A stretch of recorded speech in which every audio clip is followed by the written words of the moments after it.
Before anyone tries to bring it up, none of the tournament attendees could have been the person running. Since everyone explored the closets in pairs, they all have solid alibis. I'm sure we can all vouch for that, aye? Everyone was still in their closets after Damon and I found Wolfgang. So, Considering the footsteps were moving away from the crime scene, I think it's safe to say they belong to the killer. Wouldn't that mean the killer fled while you guys were exploring the rooms? Hold on! So the killer had been right next to us? Boy, that's a given. huh? How are you so calm after hearing that?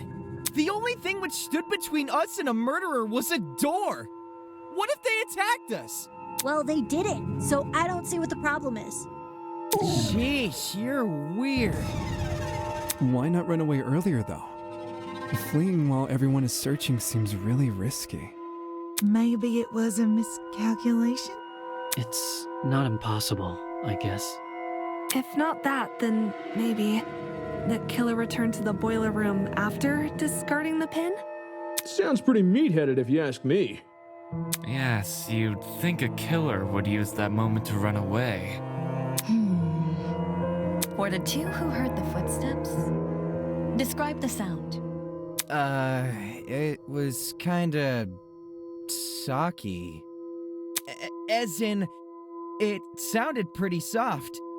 Like the person had taken off their shoes. Saki, huh? Seems this killer was purposefully trying to keep quiet. 'Cause their footsteps were soft? That seems like a leap in logic. No, I get what she's saying. Everyone here has socks on, I'm pretty sure.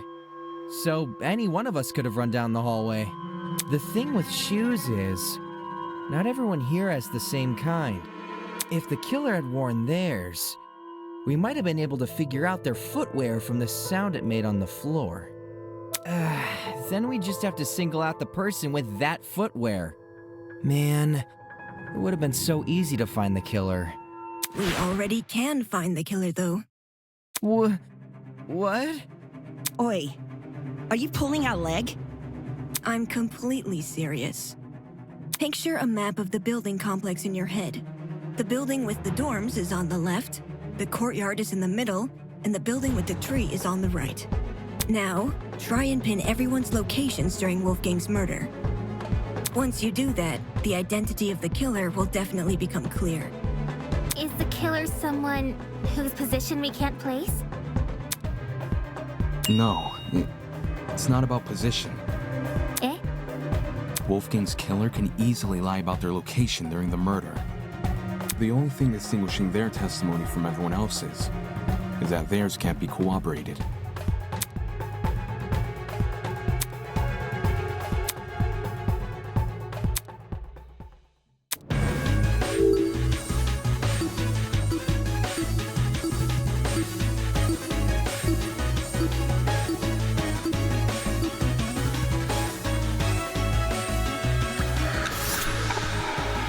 It has to be you! Diana, it's you, isn't it? Huh? The makeup girl? She's the only one here without an alibi. Those of us who attended the tournament can obviously be ruled out. And as for those who didn't, Desmond and Eloise were in the courtyard. Toshiko and Ingrid were in the same dorm room. What about Winona? She never mentioned an alibi. Give me a break. Winona and I were in the building with the tree all morning. In fact, yes, Desmond and Eloise should have witnessed us walking over there, as those two were in the courtyard at the time. Yeah, that's true. In that case, Diana really is the only one without an alibi. Guys, if she's the person who fled the boiler room, those footsteps we heard make a lot more sense. Heels make a pretty loud clop sound on hard floors, and the underground hallway's floor is pretty hard. Diana would obviously want to take them off. Also, heels aren't comfy to run in. Whoa! I didn't even think of it like that. You're totally right, though. Since Diana's the only one here with heels, she would have to take them off. Guys, what are you talking about? Me? A killer? Do you really think I could be a killer? The fact you weren't at the tournament is incriminating enough. Not just that. Everyone but you has an alibi. But I do have an alibi. Right, Ava? You woke up with me this morning, and you never saw me leave my dorm. During the brief amount of time we were together, I never saw you leave. What you did after I left for the game tournament, however, is anyone's guess. Ava wanted to help me and Cass set up the tournament, so we told her to swing by early.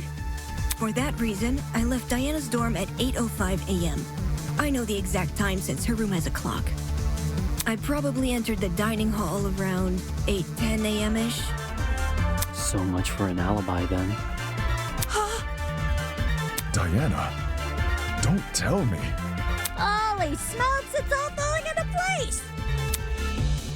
Are we sure there hasn't been some sort of misunderstanding? It's not possible. Diana can't be the killer. No! I refuse to believe it!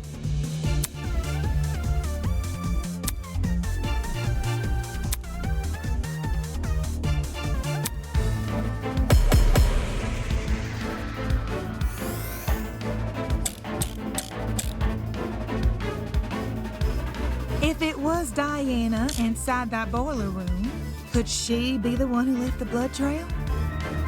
Because if so, that might be her blood on the knife, too. Diana's blood? Are you saying she wounded herself? Wounded herself? What makes you think that? I don't know! Why else would the killer's blood be on their own weapon? Did we not already agree the killer was wielding a rolling pin? Well, maybe they had both. The rolling pin in one hand, and the knife in the other. Dual-wielding weapons? Holy, this killer's next level.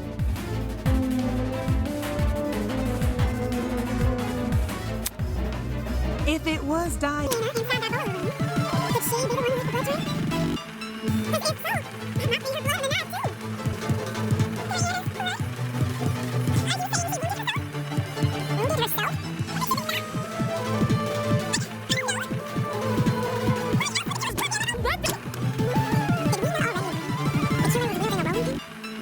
Well,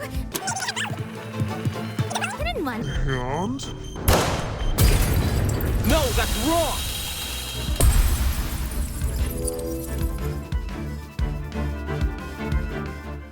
No.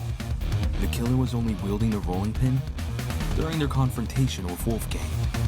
You can tell just from looking at the pin. There are two handprints wrapped around the edge, as if the killer had been holding the pin like a tennis racket. Which makes sense, because you can swing with more force if you use both hands. And that's what a killer wants when trying to knock out a grown man. Then, who held the knife? It wasn't the killer, so it was most likely the only other person in the boiler room. Wolfgang Akire. What the hell are you talking about? Wolfgang, carrying a dangerous weapon? Bullshit! If you were in his situation, wouldn't you? Huh? Wolfgang received an anonymous message asking him to meet in a basement, all whilst in the middle of a killing game. At that point, it doesn't matter how much of an optimist he is. You know better than to come unarmed. A knife isn't super hard to find, either. Wolfgang probably just stole one from the kitchen. Besides, if Diana's the one who got stabbed, it would explain the blood trail. Think about it. She arms herself with a rolling pin and attacks Wolfgang, getting hurt by him in the process. For some reason, possibly because of the blackout, she doesn't clean the blood trail she's leaving, and returns to her dorm room after. No! That's wrong! Huh? I wasn't stabbed. If I was stabbed, then I'd have an injury. But there's nothing, right? There's nothing on me. Depends. If a vein got nipped, you'd be seeing blood no matter the size of the cut. Of course, that also means a small cut will need bandaging, which I'm not seeing on you. You may not see any injuries on Diana, but that doesn't mean they aren't there. Huh? If she wanted, she could simply hide her injuries from view. After all, someone like her has exactly what it takes.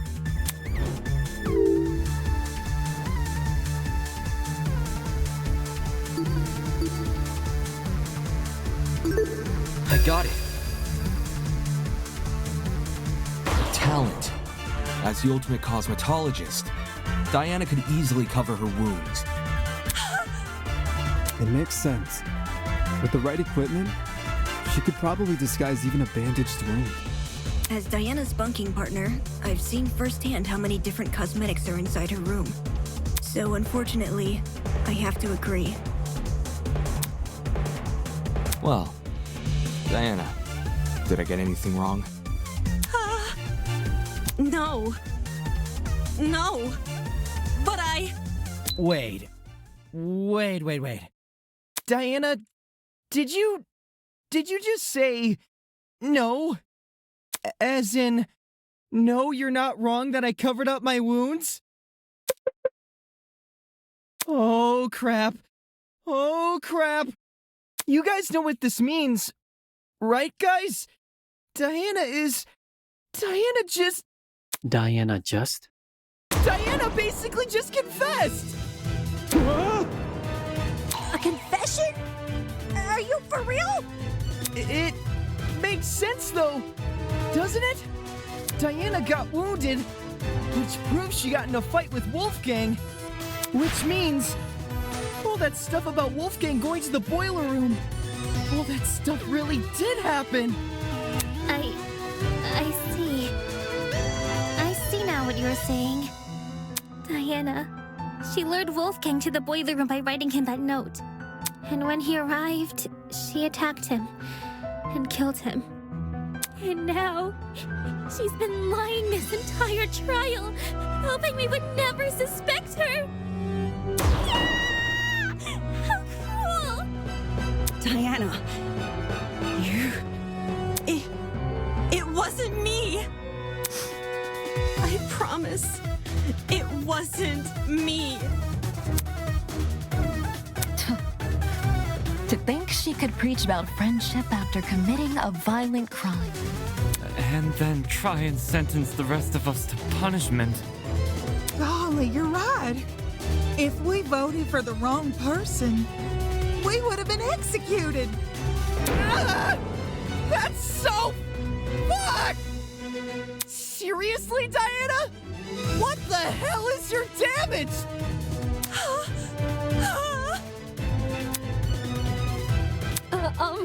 Can we at least hear Diana's side of the story? Her side? Well, you know, Diana has, I just think it's fair we listen. What does it matter what she says? Look at the evidence. This case, it's closed. We know who the killer is. If you really want to ask for Diana's side of the story, then do it after the vote. No. No, no!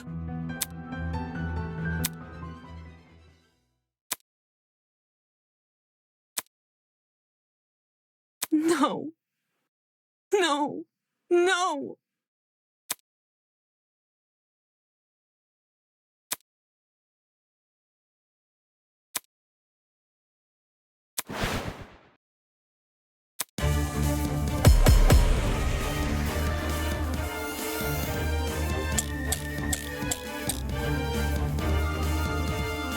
Diana was the one who lured Wolfgang to the boiler room.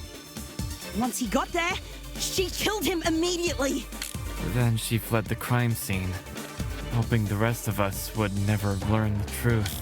How could you, Diana? Poor Wolfie was only trying to keep us together. But I would never murder Wolfgang. If you don't have an alibi, then you obviously did.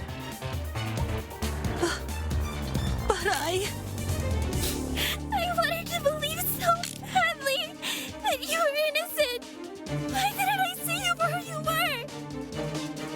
If this goes on any longer, I'm gonna be sick. What are we waiting for then? Let's get this over with and vote! Diana was the one who lured Wolfgang to the boiler room. Once he got there, she killed him immediately. No, that's wrong!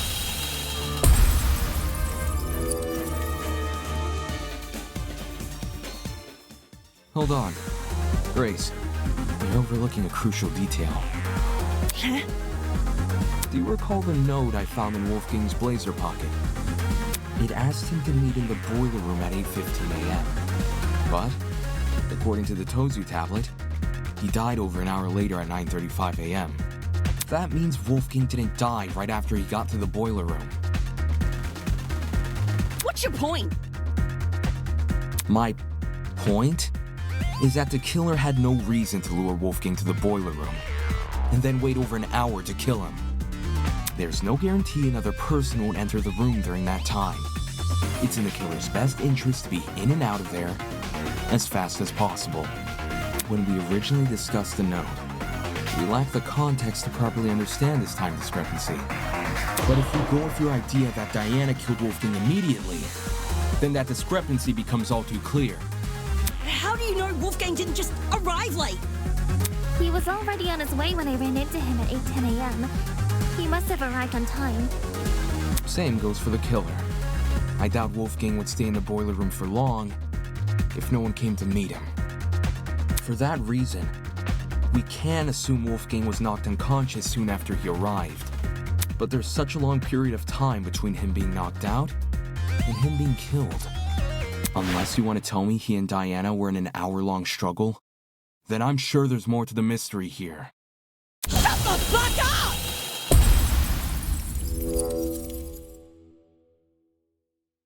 What the fuck is wrong with you? Don't you see this as a trick? All of Diana's blubbering and crying is just a farce to make us think she's innocent. I wouldn't fall for a farce like that. My only concern is the evidence not adding up. If you're still not convinced Diana is the killer, then let me show you something you overlooked. I call it undeniable fucking proof!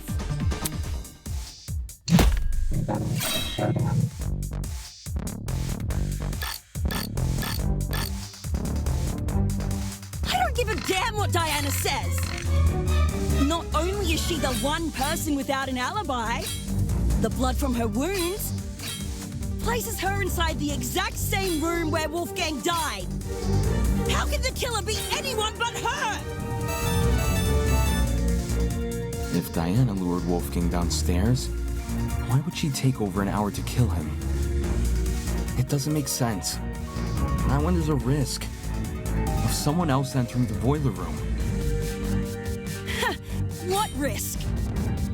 Diana wouldn't have to worry about anyone walking in because she could just lock the fucking door! I'll cut through those words!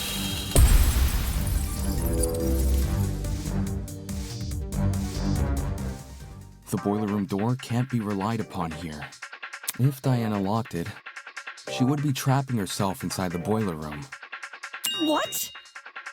The doorknob has been flipped so that the keyhole faces inside, while the lock faces outside. Had you investigated the crime scene more closely, you might have realized this detail sooner. In any case, locking the door would lock everyone inside the room, not outside. If Diana was the killer, she'd be better off leaving the door open. How the heck do you even flip a doorknob? Sounds like something only a tradesperson could do. Meh, you really think so? Swapping a doorknob is easy. Well, last time I did anything like it was a while ago, but everyone here knows knobs are screwable, right? If you get a screwdriver and know what you're doing, you can rotate the doorknob quick smart. If you can swap a doorknob, then I guess anyone can. Right on! Wait, are you saying that like it's a bad thing, or...? Is that why Diana remained in the boiler room after Wolfgang died? She had been locked inside? What do you make of the footsteps then? If they were Diana's, it would imply she escaped the boiler room. How do you suppose she did that?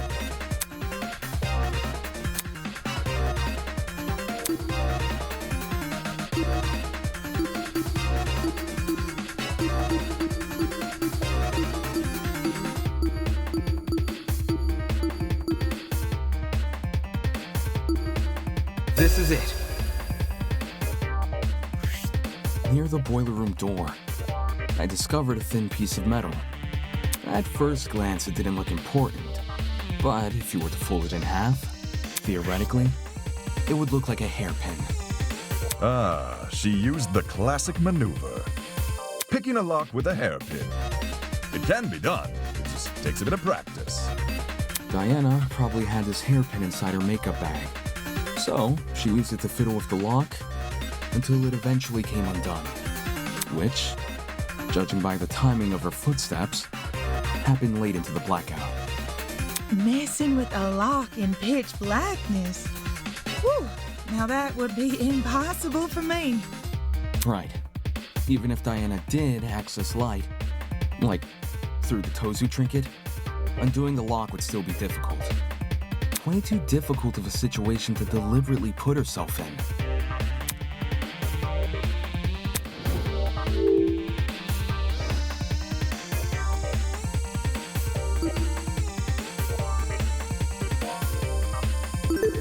I got it. Someone else must have locked the door. What? If we go with our current train of thought, the doorknob was rearranged so you could only lock it from the outside. It doesn't make sense for Diana to rearrange the lock, enter the room, and deliberately trap herself inside, which means someone else must have locked the door. I know this doesn't necessarily clear Diana's suspicion, but it's strange enough to warrant further investigation. I'd rather resolve this thread before we move on to voting. Agreed. We could easily miss something important if we turn our noses away. So, why did this mystery person close the door in the first place? What if they saw the scuffle between Wolfie and Diana and closed the door to protect themselves? Instead of seeking help? Or trying to stop the scuffle? You say that like closing the door isn't exactly what you would do. What kind of asshole do you take me for? Any chance they locked it to prevent Diana from escaping? And somehow unscrewed the doorknob without drawing attention to themselves? Didn't you hear him? He's talking about the door being locked, not the doorknob being unscrewed. Unless two entirely different people just so happen to interfere with the boiler room at two entirely separate intervals. The one who locked the door is most likely the one who flipped it, yes? Yes. Then you should be wondering the same thing. How did they unscrew the doorknob without catching anyone's attention? Yeah, doesn't sound possible. Not in the moment, it isn't. But what if the doorknob had been swapped beforehand? Say this person knew Wolfgang and Diana were coming to the boiler room. They could have swapped the knob in advance, waited for Diana and Wolfgang to enter, and then closed and locked the door. So the flipping of the doorknob was premeditated? With what we currently know, I'd wager it's our safest assumption. At least until we hear Diana's side of the story. Diana, since you were the last person with Wolfgang, your testimony could be our most valuable piece of evidence yet. You need to tell me what happened. If not for me, or for you, then at the very least, do it for Wolfgang's sake.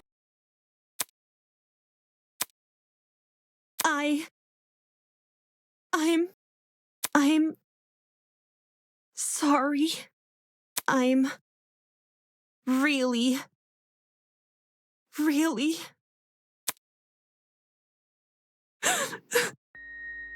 I wanted to help. I wanted to make everything okay. But all I could do was be useless. All I could do was watch him die.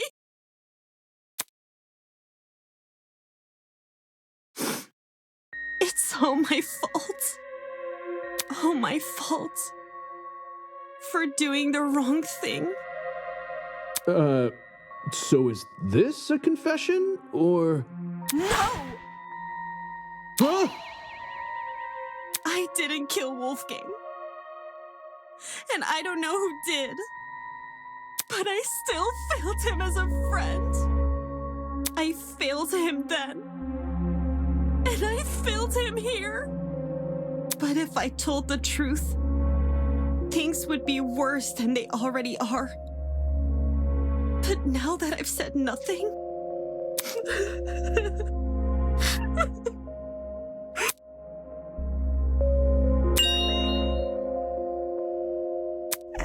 It's okay, sweetheart.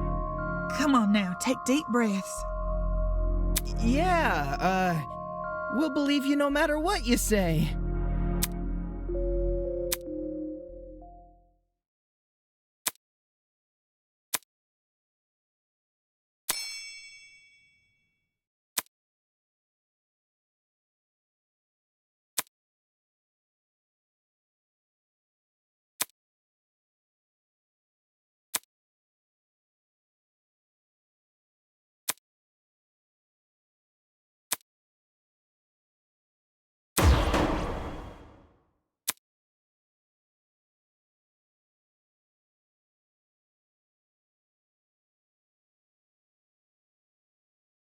Has all this murder hubbub left your head in a tizzy? Perhaps you need a short break. Something to lighten the mood and let you collect yourself. Something like a nice cup of tea. Welcome, one and all, to the first episode of Tozu's Tea Time. If you haven't already, please sit back and relax. Here, we do not use our brains, but deal only in gossip. Now, a question from me to you.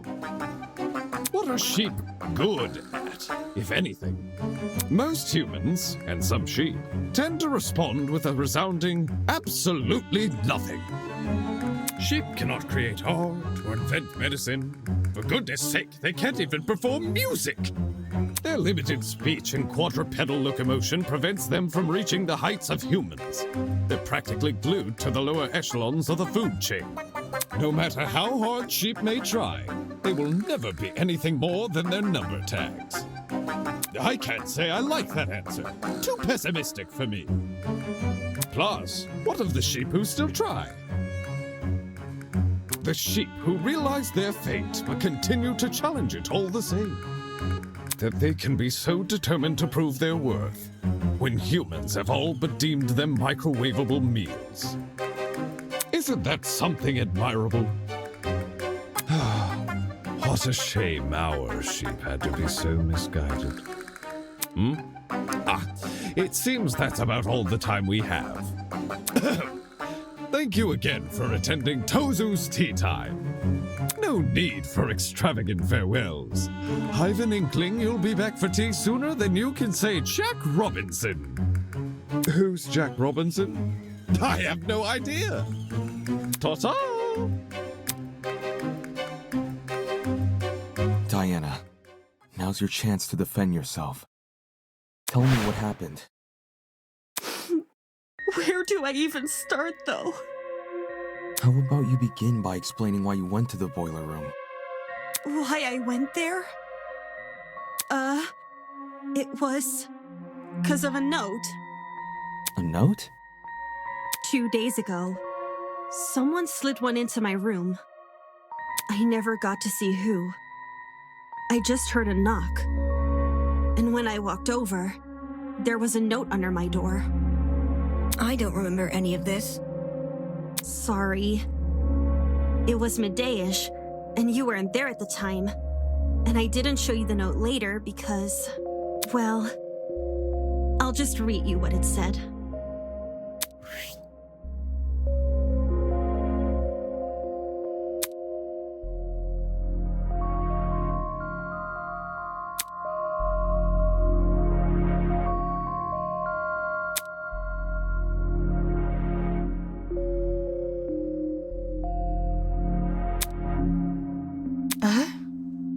Wolfie wrote this? Wolfgang had Diana's blackmail? But didn't he have Jean's? Hold on a sec. If you take a closer look, the handwriting on that note, doesn't it resemble the handwriting on Wolfgang's note? You're actually right. Even though Wolfgang's note has been water damaged, the words I can make out were in the same messy scroll as Diana's here. Then someone else was posing as Wolfgang? The killer, most likely. They must have thought his word was the only one Diana would follow. Guess it worked, huh? I didn't want to show this note earlier because I was scared of how people would try to twist it. Like saying I faked the note or that I decided to kill because of it. I thought it would be better to just stay quiet. I know you guys think I'm stupid for agreeing to meet in a place like the boiler room. And I am stupid. I just didn't want to disappoint Wolfgang in case he really did write the note, which was why I left my room around 8:40 a.m. and went downstairs. Did you catch any strange movement down there? No, it was just me.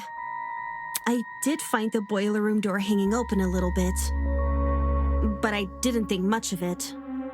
I just went inside and closed the door behind me, since that's what the note asked me to do. What did you see inside the boiler room? The boiler room was really dark, so the first thing I noticed was actually the security camera light. My eyes had to take a few seconds to adjust to everything else. But after that, I finally saw him.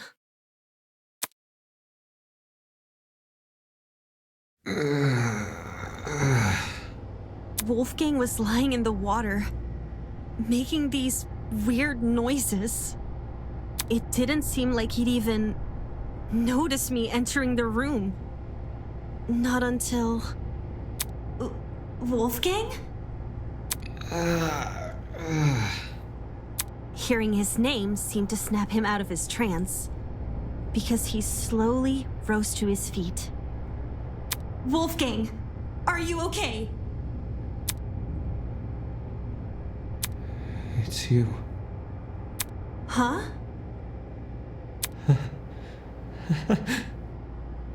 I can't believe it. I really am finally meeting you. What do you mean? Please, forgive me. Please forgive me for what I've become. Wolfgang? Despite how hard I tried, how much I wanted it to be true, I could never become you. I will always be a failure.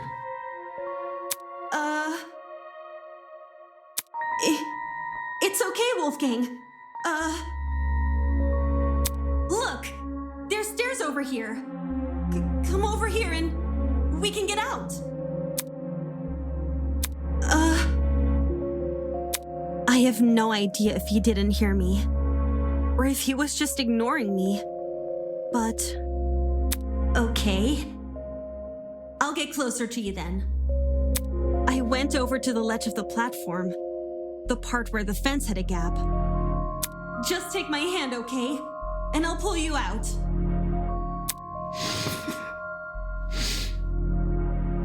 He slowly stumbled over, and he held my hand.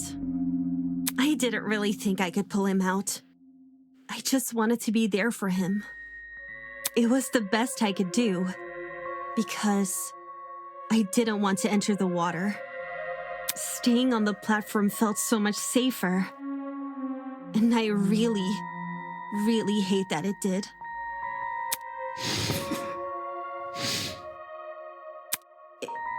It's okay, Wolfgang. We'll get through this together, all right? I was looking at him when I said that. I was looking right at him. But somehow...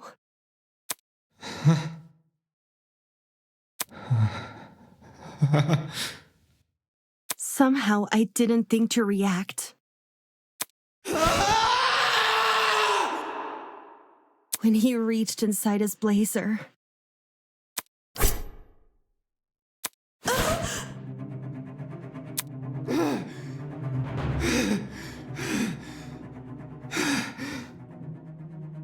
Bring her back. Bring her back!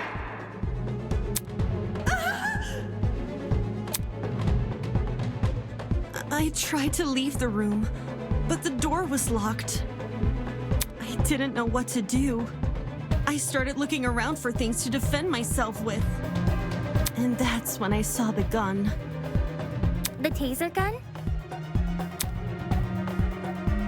Did you use it? I took the taser, and I aimed it at Wolfgang, and I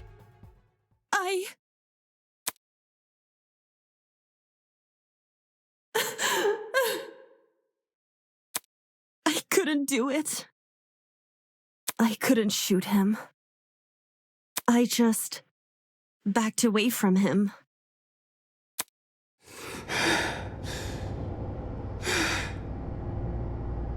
I couldn't understand anything. Why was this happening to me? Why was I being attacked? Why can't I do anything to...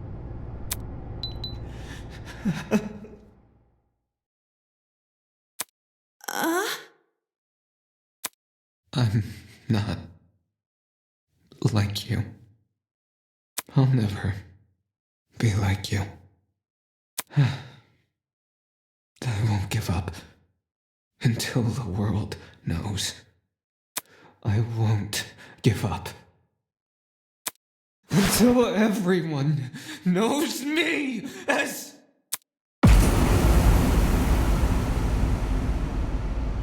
All of a sudden, everything turned white. Everything in front of me, except Wolfgang.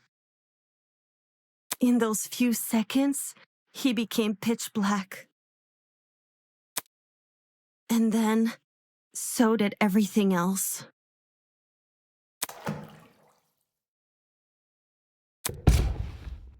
Even though I didn't see Wolfgang fall over, I heard it.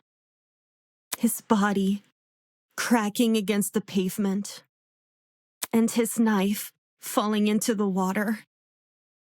I waited for the gasp of pain, for him to groan or mumble or say something. But there was nothing. There was just me and the silence.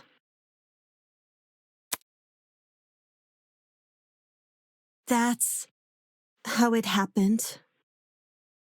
What the fuck? That man attacked you? Oh my goodness, Diana, I'm at a loss for words. This is getting too much for me, bros. I think I'm gonna faint. Holy shit. So Diana really did watch Wolfgang die. But why was he so violent towards her? It's like he became an entirely different person. The word you're looking for is crazy.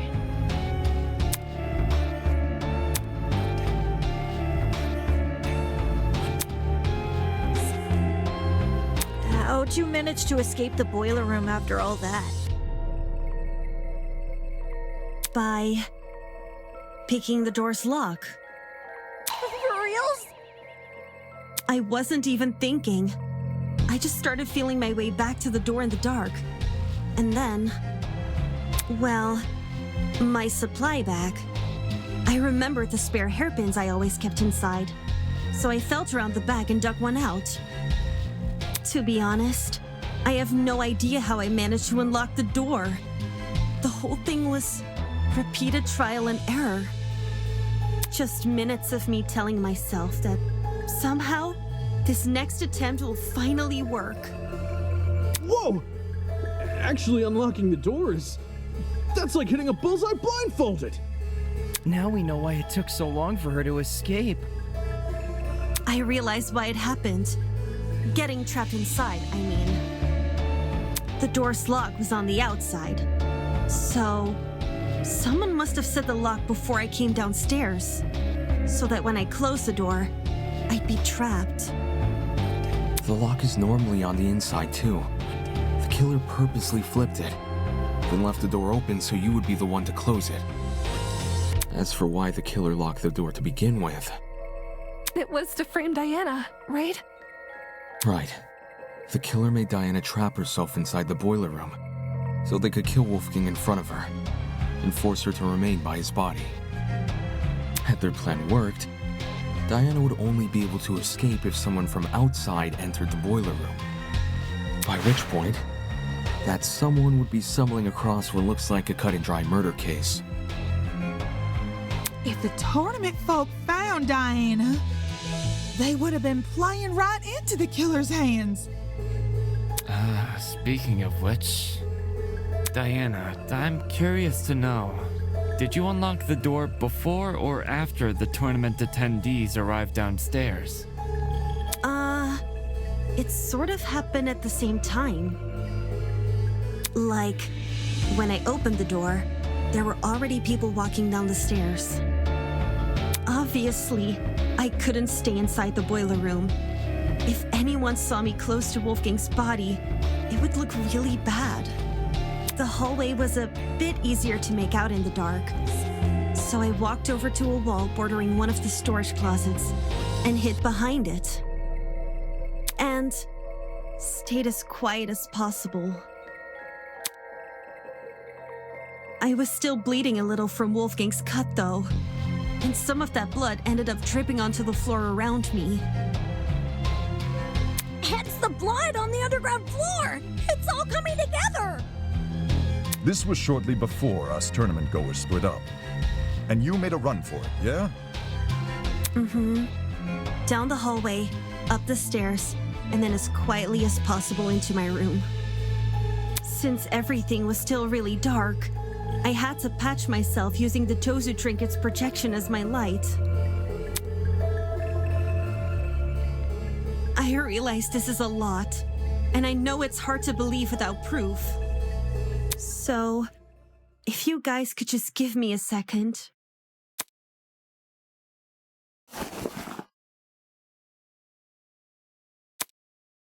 I cleared up the blood pretty fast. Luckily for me, the cut wasn't that deep. There's still a chance it may leave a scar, though.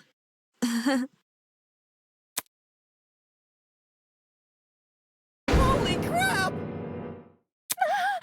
That's awful! It's okay. I'll cover it back up again. Why did Wolfgang attack you for no reason? I wouldn't say it was for no reason. You're being kind of insensitive, man. Huh?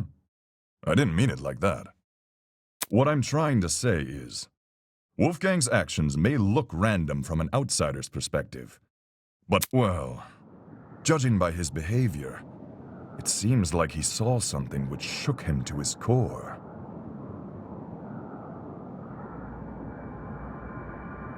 Like, there was something in the room that Diana didn't see? That's impossible! It was only me and Wolfgang in the boiler room!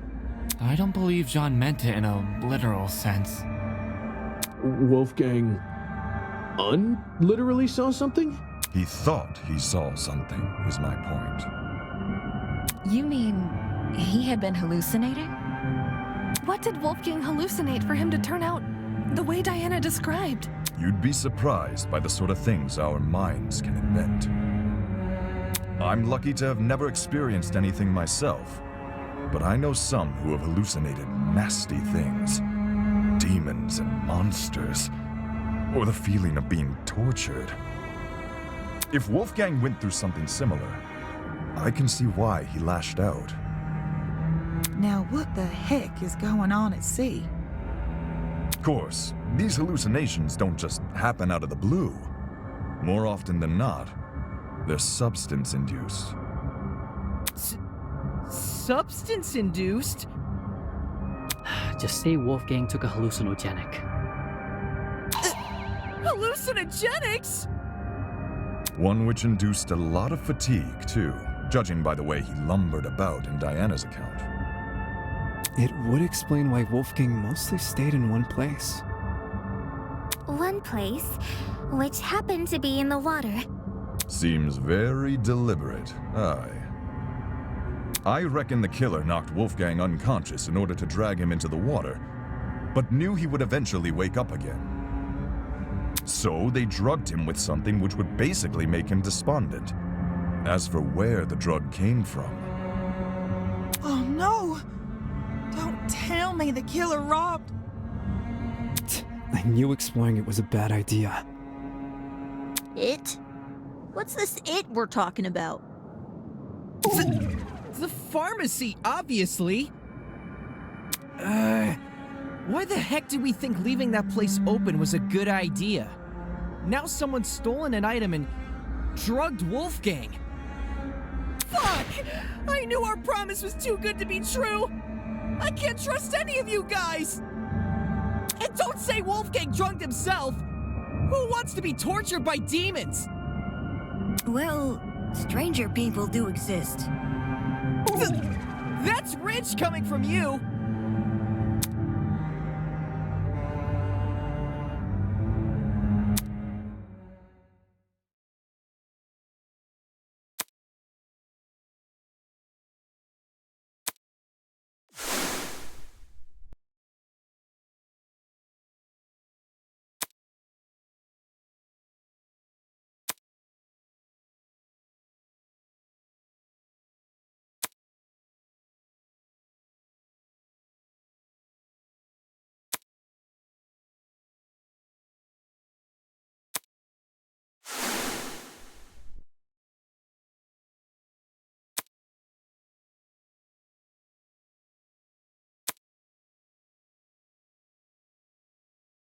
If we know where the perpetrator got their chemicals, I guess our next step is figuring out how they did the drugging.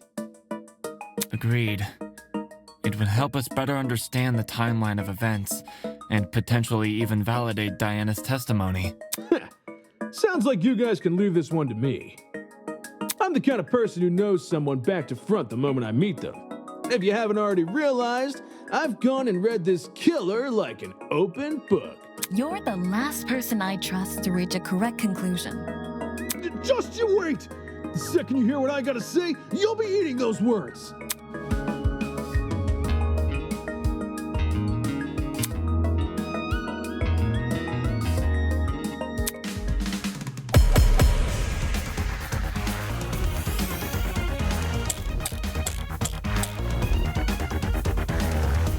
I bet the killer took a pill and forced Wolfgang to swallow it. Just jab him at that point. How would the killer make him swallow a pill? There was no proof they restrained him. Didn't the killer knock Wolfie out? Maybe that was their way of restraining him. You can't force an unconscious person to swallow a pill. What if it was a drug? You don't need to eat. Like an inhalable substance? Oh yeah, like a powder or something. The pharmacy does have a large collection of over-the-counter sedatives, but there's too many for us to isolate any specific one.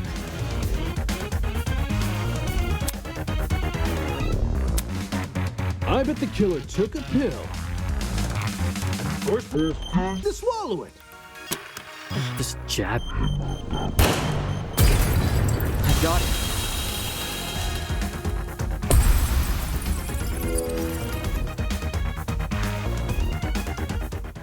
When Wolfgang's wounds were discussed earlier, it was mentioned he had a tiny red dot below the bruise on his neck. During the investigation, I thought this dot was a scab from a mole or pimple, but knowing Wolfgang was drugged, it's clear to see what it really is. A puncture wound. Considering the timeline of events, an injection would check out. If Wolfgang got drugged a little after 8:15 a.m., and was already feeling the effects when Diana arrived at 8:45 a.m. Then we're dealing with something which entered his bloodstream in under 30 minutes. Any normal pill would have taken, probably an hour to dissolve. Whilst an injection would be much quicker. I see. That's probably another reason why the killer knocked Wolfgang unconscious.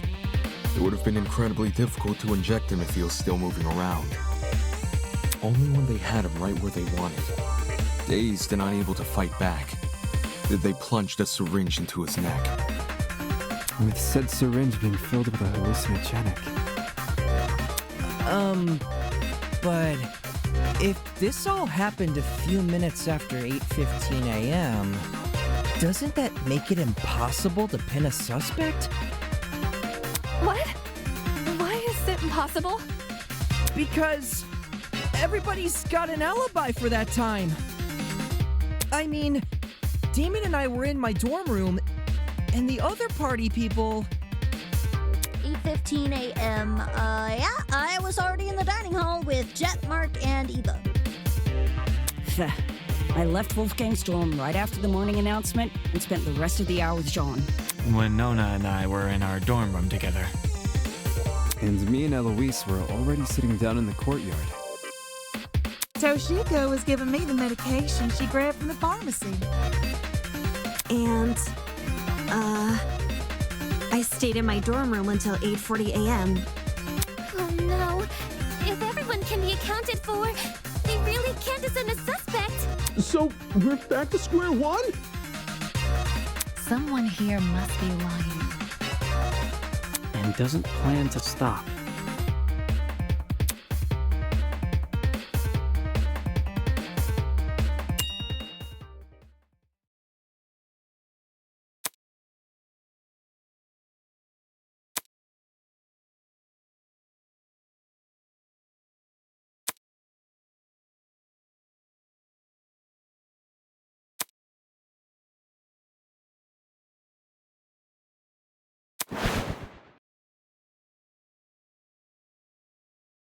If everyone has an alibi for 8:15 a.m., is it possible the killer never actually attacked Wolfie at that time? But his little note said to come by at 8:15 a.m., didn't it? Ingrid, do you remember what you said when we couldn't figure out who stole Desmond's taser? To be honest, I'm drawing a blank.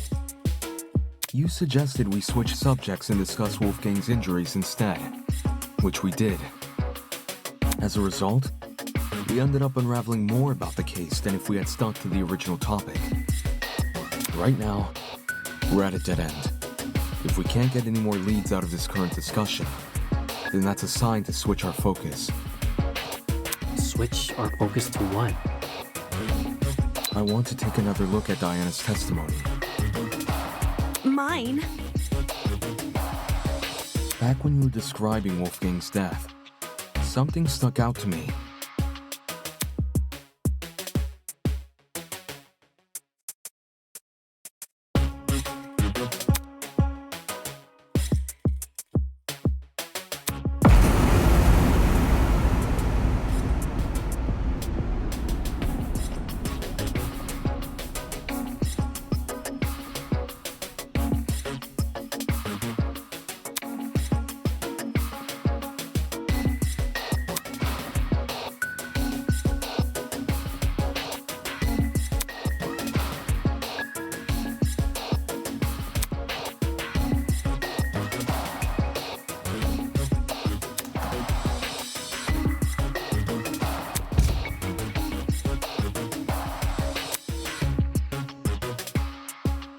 The flash of white Diana described must have been the generator exploding, with the darkness afterwards being the blackout. Think about the order of events there. In just a few seconds, the boiler room's generator explodes, and Wolfgang falls over dead. Doesn't it sound like the two are correlated? Oi, didn't we go over this already? We did. The generator has nothing to do with Wolfgang's death. Its wires weren't touching the water. Indeed. Which is why the murder weapon is the taser gun. Diana said she never used the taser, though. Then she's lying! What? That's not true! I never fired the gun! It's all good. I believe you. Sure, nobody can dispute the gun was fired. What can be disputed, though, is when it got fired. I wouldn't be surprised if the killer fired that gun way in advance. Like, sometime before Wolfgang arrived downstairs and left it in the boiler room for us to find later. What? So the taser gun isn't the murder weapon? If Wolfgang wasn't killed with the taser gun or the generator, what other options are we left with? The taser gun is the only option which makes sense. The murder weapon can't be anything else.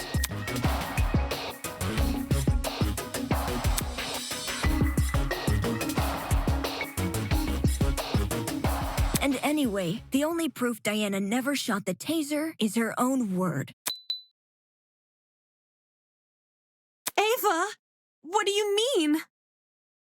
All the evidence supporting your version of events is circumstantial. The note you showed us? That could be a fake alibi you made for yourself. The fact that it has the same handwriting as Wolfgang's is already suspicious. Couldn't that just mean the same person tricked them? If you earnestly believe Diana didn't write it, then maybe. But do you see what I'm saying? There's no proof Diana never wrote the notes. There's only her word to go by. Because if she did write them, everything about her entering the boiler room at 8:45 a.m. and being locked inside could be a total lie. I get what you're saying. But if we run with the idea that Diana was the one waiting for Wolfgang all the way back at 8:15 a.m., then we're stuck with the issue we had last time. Why did Diana wait over an hour to kill him?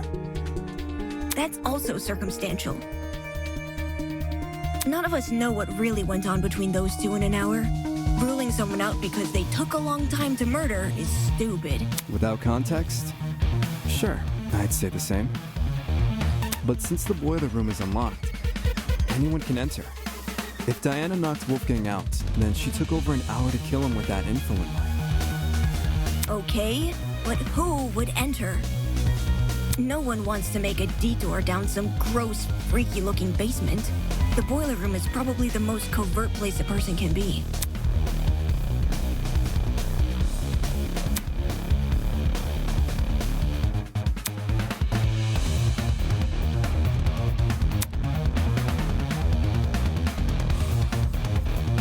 Diana claims she didn't write the notes, and she claims she didn't shoot the gun. But where's the hard proof she didn't do any of these things? The answer lies in what destroyed the generator. What? Didn't we already talk about that? All you guys did was discuss theories, never anything concrete. Settling for a theory isn't good enough when our lives are on the line. In the same way Ava can't rule out Diana's involvement in the case, we can't rule out the generators.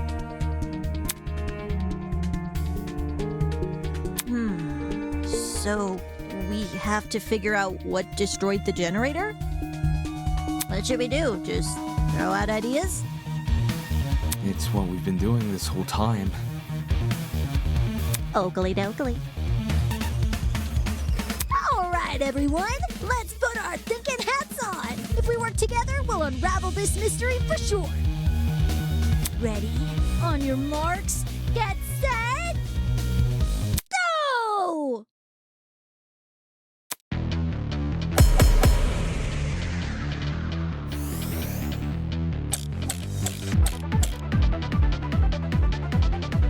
Why did the generator blow up? Could have just been an electrical fault. So, a coincidence? Is this the best situation? To be waving stuff off as a coincidence? Did the killer throw something at the generator that made it explode? Perhaps it's the fault of the taser gun? The electrical discharge it released might have connected with the generator and created an overabundance of energy, which caused everything in the circuit to pop. Probably. There's no proof anything besides the taser was involved. In that case, the generator blew up after Wolfie got shot with the taser. Such a dastardly taser, leaving so many victims in its wake. Why did the generator blow up? Could have just been an electrical fault. So, a coincidence? Is this the best situation? To be waving stuff off as a coincidence? Did the killer throw something at the generator that made it explode? Perhaps it's the fault of the taser gun? The electrical discharge it released might have connected with the generator and created an overabundance of energy, which caused everything in the circuit to pop. Probably. There's no proof the taser was... No, that's wrong!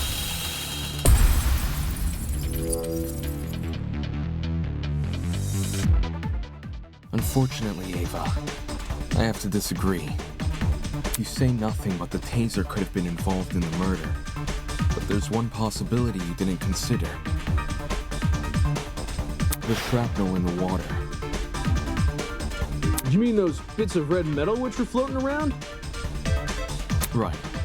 The ones that look like the aftermath of an explosion.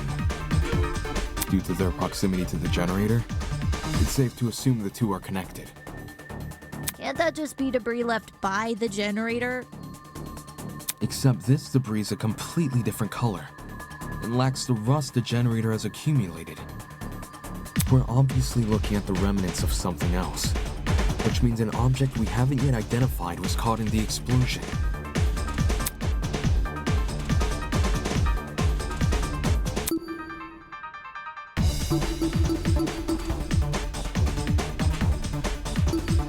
This is it.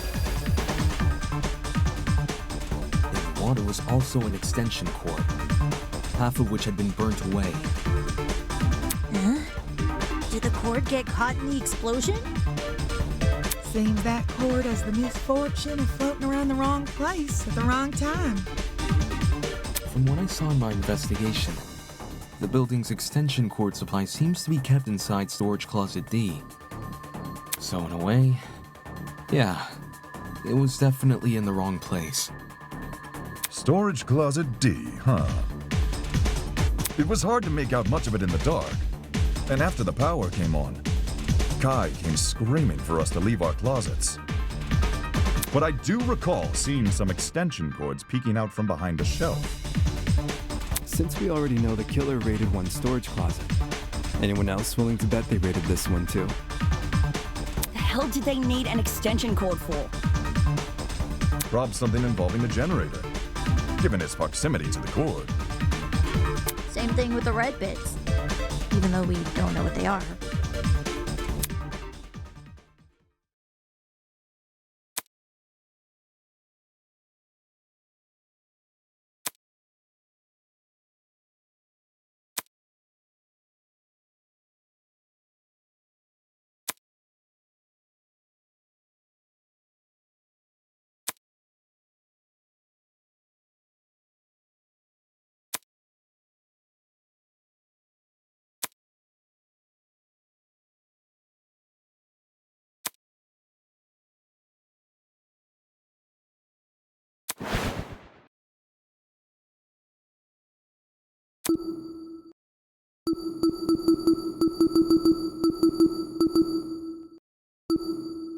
This is it. Hold that thought. We may be able to identify the shrapnel using context clues. During the investigation, there was a strange smell permeating the boiler room. It took me a moment to notice, but when I did, well, the best way to describe the scent would be if you mix cereal and alcohol together. Cereal and alcohol? Talk about specific. Mm-hmm. 'Tis a sign a chemical reaction was at play. Wait, you recognize the smell? Chemical reactions can produce some pretty pungent odors. Usually something to the tune of alcohol mixed with cereal, or fruits, or eggs. I noticed the smell going into the investigation.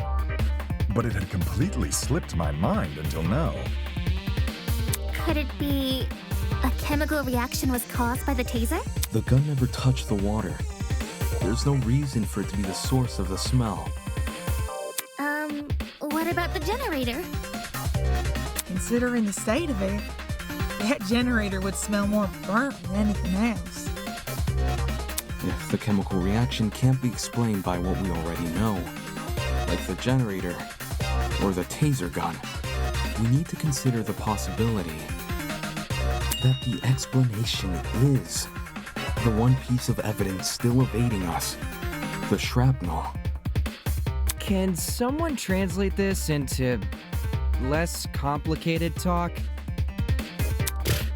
It was just a long-winded way of saying he's using process of elimination. I know it sounds like a stretch, but if you follow this line of reasoning, a lot more questions start getting answered. Think about it.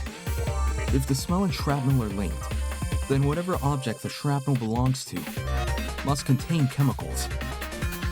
So we're looking for a metal object, which is also packed with chemicals? Surely something like that would be kept inside the pharmacy. Looking at my notes... When we originally visited the pharmacy, I recorded everything I saw. A bright red metal object would have definitely caught my eye, but I don't see one written here. I got lots of metallic objects in my dorm room, but nothing chemical. Just big old slabs of metal.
It has to be you!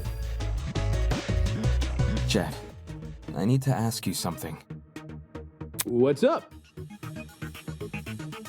Can you tell me what's inside your dorm room? Like, a full-on list? Whatever works. Sure thing. I got a pretty gnarly collection of parts and accessories. Blind spot mirrors, lithium batteries, wheels, spare brakes, you name it. Oh, I even have the legendary mantle from the 1984's Grand Prix winning speedster. That's what I was hoping to hear. Cool. So, why'd you want to know? Unless... Wait, I'm not being suspected, am I?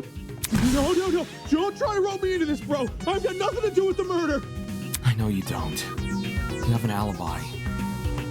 The only reason I ask is because that mysterious red shrapnel may be the remnants of one of your lithium batteries. What?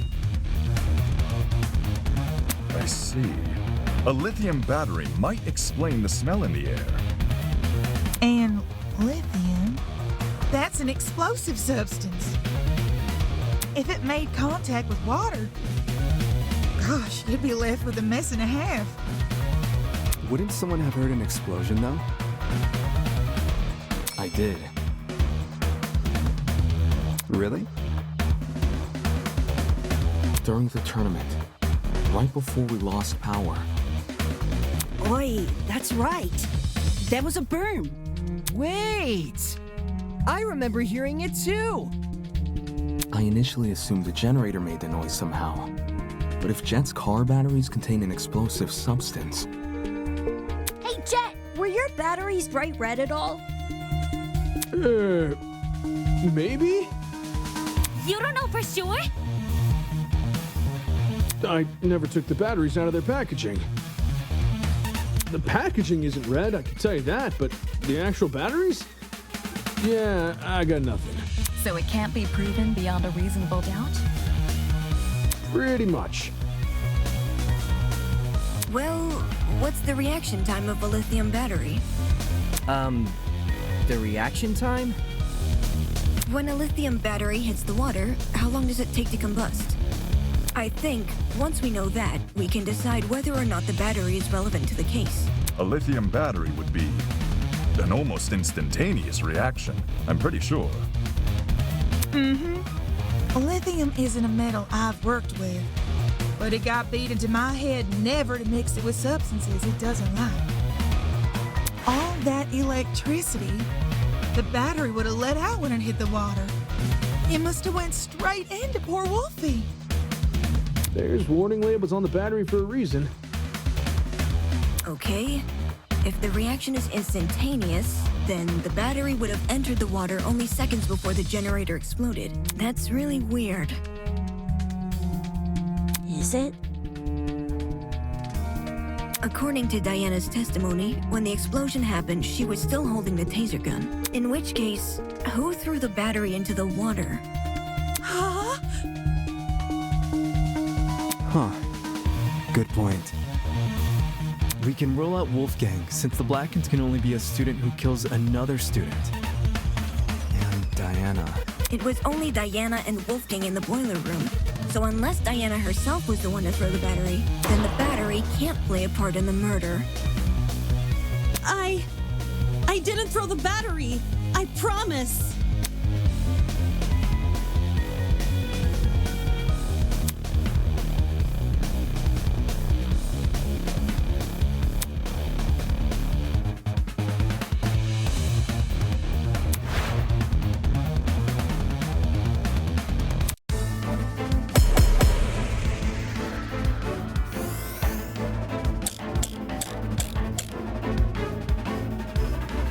If the battery is related to the case, only Diana could have thrown it in the water. But my arm had been cut. Lifting a battery would hurt too much. Neo batteries are pretty lightweight, though. The battery clearly couldn't have fallen from somewhere, so it must have been submerged another way.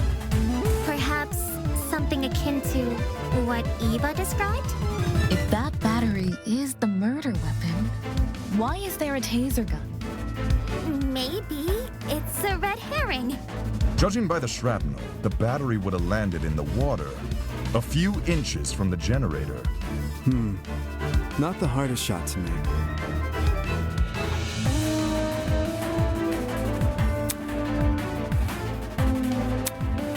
If the battery is related to the case,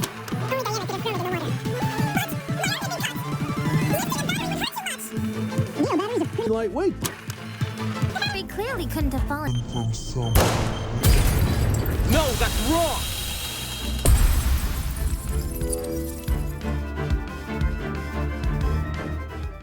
No. The battery might actually have fallen from the generator. What makes you say that? The shrapnel's position in front of the generator suggests there's a correlation between the two. However, it's unlikely Diana threw the battery at the generator. Not only is the boiler room difficult to see in, the generator is positioned far enough from the concrete platform that Diana, with her wounded arm, would need to stand on the platform's edge to make the shot, which would obviously put her in danger of being attacked by Wolfgang again. Yeah. Wolfgang was really close. He could reach over to me if he wanted.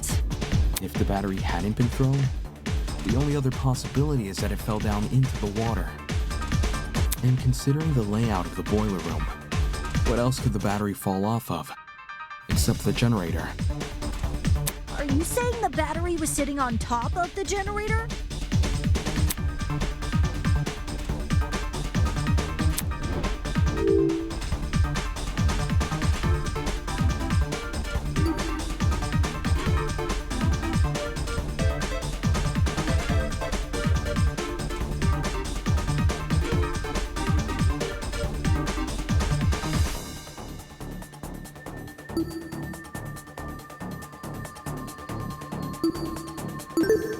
got it.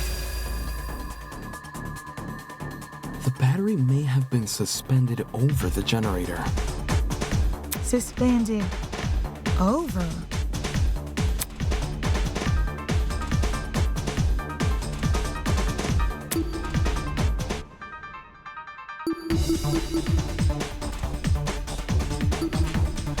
This is it. The killer could have tied the extension cord around the battery and slung the battery over the generator. If the cord and battery were tied together at the time of the generator's explosion, it would explain why half of the cord had been burned away. The more you explain it, the more unbelievable it sounds. What if that's the point? Maybe the killer chose a crazy method because no one would believe it. I don't see how weaving a cord into the mix is any more beneficial than leaving it out. If anything, the cord adds extra weight. Which would be especially inconvenient for Diana, because her arm is bleeding. Right. It wouldn't benefit Diana to hold the cord. So, what if she didn't? Something else may have been supporting the cord instead.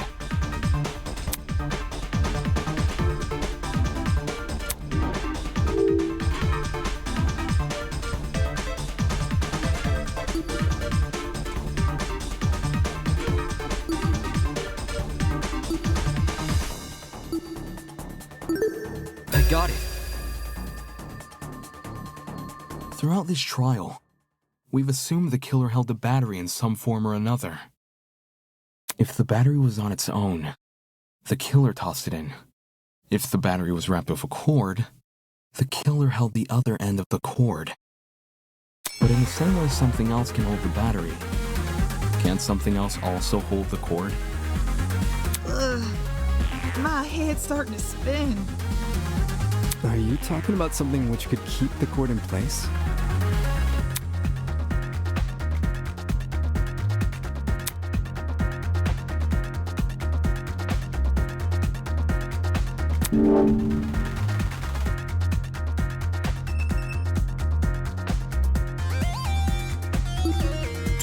This is it. The killer tied the cord to the vent. What vent? The one above the generator. It connects the boiler room and the dining hall. There's a vent above the generator? You should remember sunlight shining into the boiler room. That's where the vent is. The vent itself is set a bit far back into the wall, so you probably assumed the spot was a small window or something. If the boiler room and the dining hall are separated by one vent, does this make the wallpaper thin, or? There's two vents. The boiler room vent and the dining hall vent. Both are connected via a small ventilation shaft. I was able to get a close look at the boiler room vent after Ava and I woke up, which is why I know these details. How close is close for someone under 6 foot? Ava helped me reach the vent. By? Letting me sit on her shoulders. Quite the visual.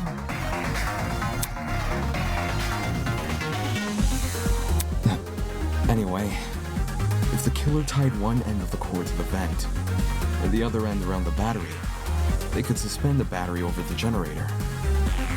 Something like that would result in an explosion. What do you mean? You say the killer tied one end of the cord to the vent and the other end to the battery. However, indoor extension cords are much longer than regular cords. They can be upwards of 9 or more meters in length, as opposed to the average cord's 2 meters. 9 meters is significantly longer than the distance between the vent and the boiler room floor. If the killer wanted to tie the battery to the cord's other end, they would be tying it to something which is already submerged in water. I see. It is an impossible setup.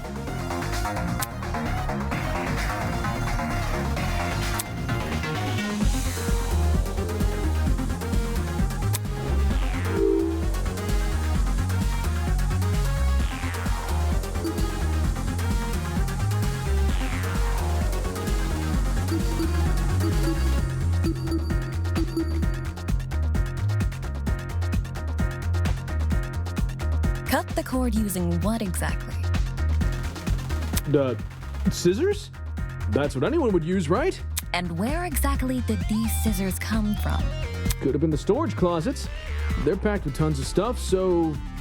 Well, I've been through those closets twice now, and I never saw scissors. Not even pliers? I didn't see pliers either. Could the cord have been cut with Wolfie's knife? You believe the victim set up the murder trap? So this whole thing was a suicide mission?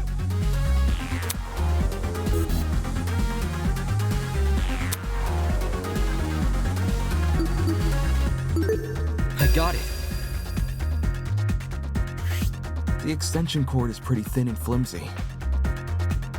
If the killer wanted the battery to be secure, they'd need to wrap a lot of cord around it. Probably to the point there wouldn't be much spare cord remaining. Which is a good thing, because this spare cord is what the battery will be suspended by. So long as the spare cord isn't too long, the battery will sit safely above the water.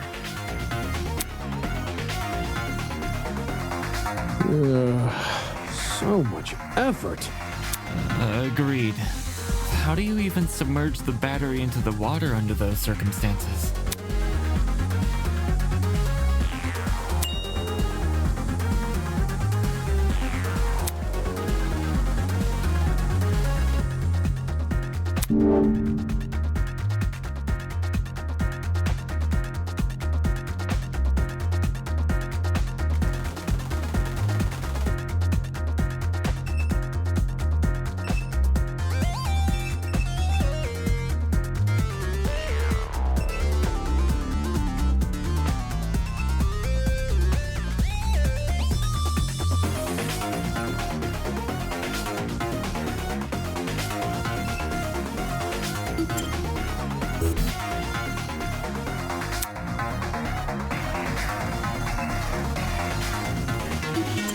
This is it.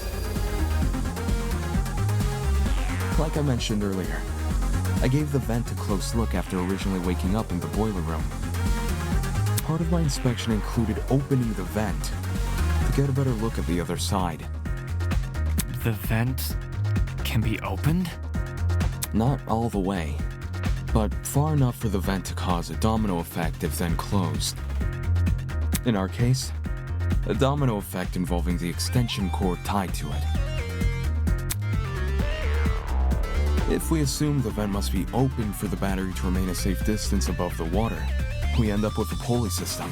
To prevent the battery from entering the water, the vent is literally pulling the entire cord backwards. Ergo, it's not just the killer's own measurements keeping the battery in place, but the vent itself. Having opened one of these vents before, I can tell you how tough they are to move.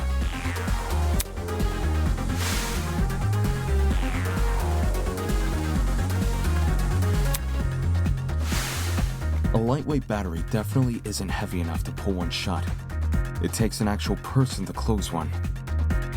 Which is great for the killer, because it means they get to maintain full control over when the battery enters the water. If they close the vent, the cord should slide forward and submerge the battery into the water. When that happens, the boiler room water becomes electrified by the battery's components, which in turn causes electricity to pass directly into the body of Wolfgang, who is standing in the water. Exactly which vent is the cord being tied to? The boiler room vent. Funny. Earlier, you said there's a small vent shaft connecting the boiler room vent to the dining hall vent. Assuming the killer is operating this trap from outside the boiler room, since we know there were only ever 2 people in that room, how would they even be able to reach the boiler room vent? Like you said, there's a separate vent in front of it.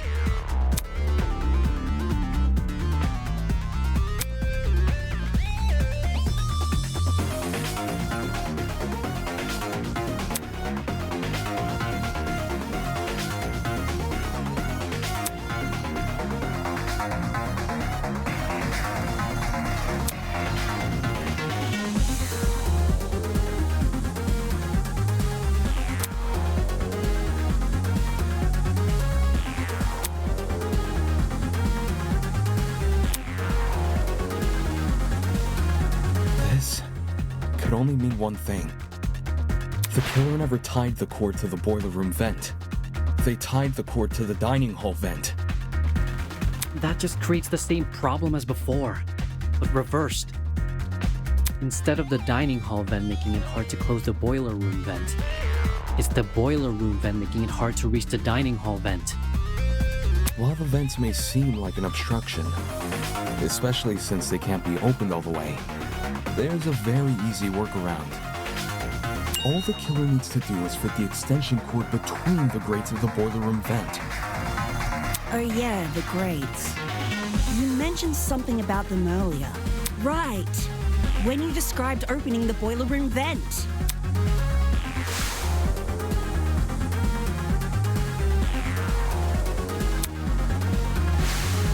If you can fit your fingers between the grates, there's no damn way you can't fit a cord.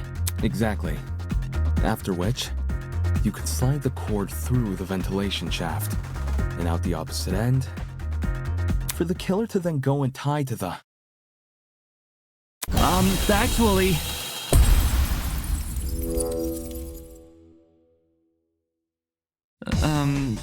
Hello?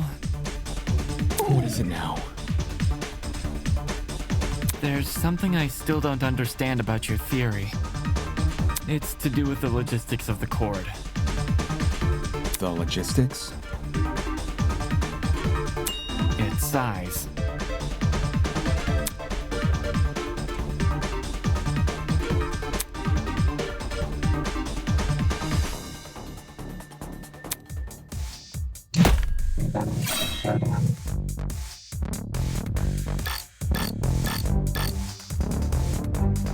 I understand the boiler room vent can be opened. Maybe not all the way, but enough to fit an extension cord through. What's bothering me, however, is that the boiler room vent was closed during the investigation, which means it must have been closed during the murder. I don't see a problem here.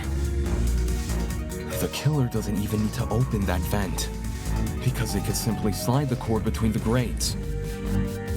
Indoor extension cords may be thin, but the plugs on either side of them aren't. I'll cut through those words!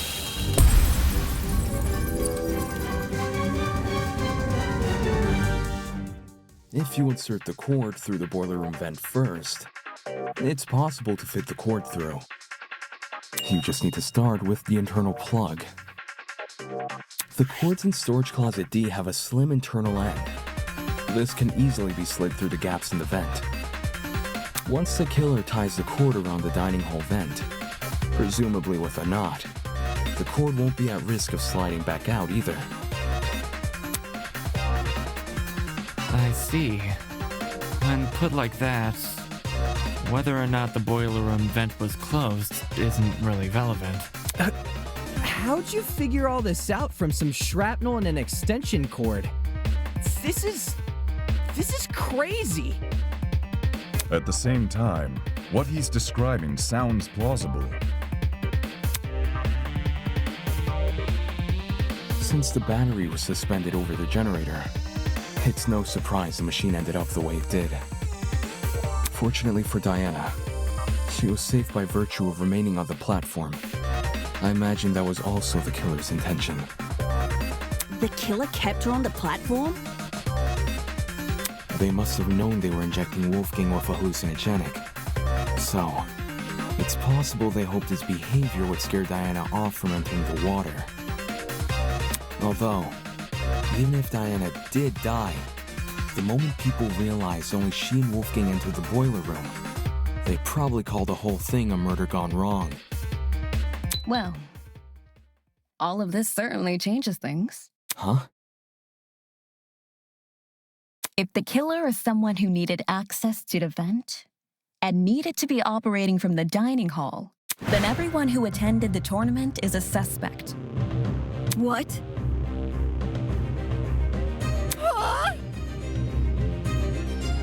No way!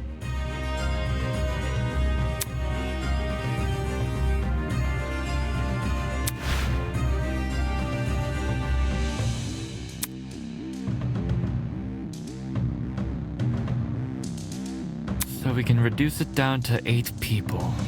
Damon, Kai, Grace, Eva, Cassidy, Jed, Mark, and John. It was probably Cassidy. She set the whole thing up. Hey, I was only trying to improve the mood. It wasn't me. I was playing a game with Damon when the lights went out. I had to play music. Me too. You never touched my equipment. I meant I was watching Kai and Damon play. I was spectating as well. Me too. Me 3! And Cass 2, I think? I was too focused on the game to remember who was or wasn't there. If everyone's telling the truth, then all 8 of y'all were crowded round the same spot? Near the right wall where the TV was set up. It's also the furthest wall from the vent. Seems like someone is lying again.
It has to be you!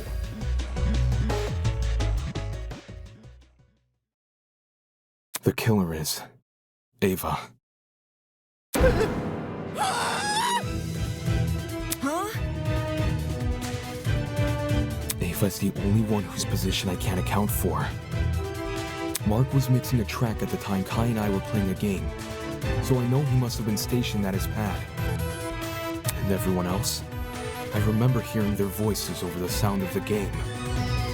Everyone, except Ava. In fact, the last I saw her, she was standing in the corner of the room with the vent. So Ava flipped the vent?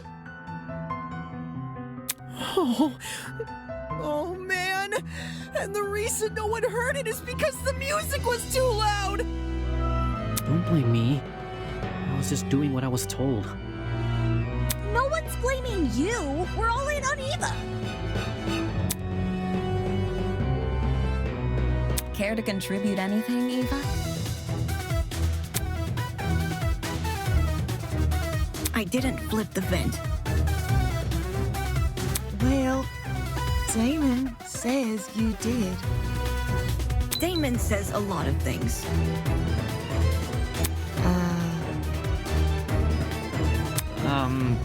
While you aren't technically wrong, I don't think that counts as an argument. His theory is full of plot holes. He just refuses to point them out. What plot holes?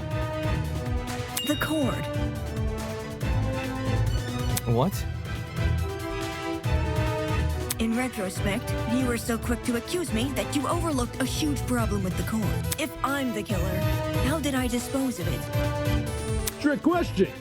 You left the cord tied to the vent. What then? It unraveled by itself and fell into the water? Yeah, you got me there.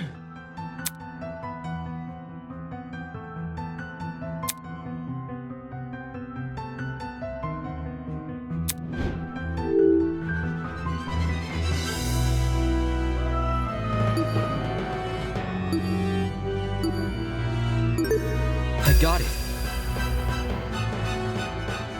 To dispose of the cord, who just untied it during the blackout. She untied the knot during a blackout? Being the one who set up the trap, Ava could have easily practiced untying the knot in advance, or she just made it a really simple knot. Either way, it wouldn't be any more difficult than untying your shoelaces with your eyes closed.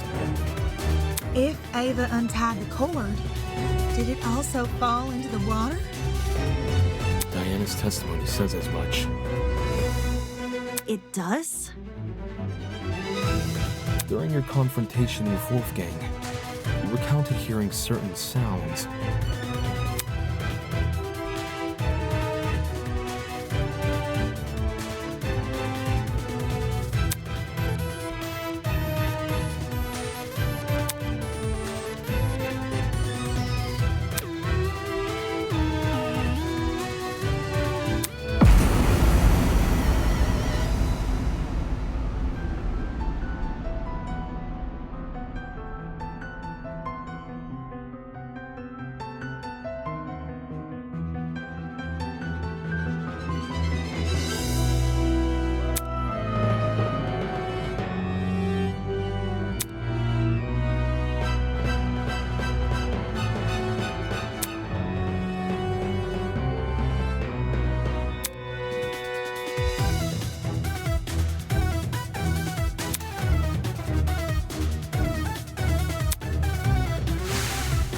The first sound was obviously the battery exploding.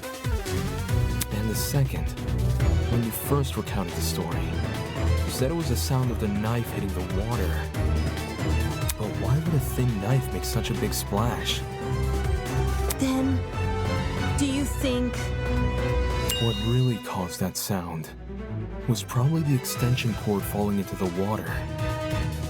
When you say it that way, it does seem likelier.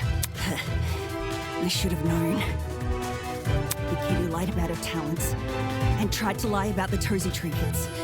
I should have known. I should have known only Eva fucking Sadaka would tell Wolfgang! You're right that Eva's lied to us several times already.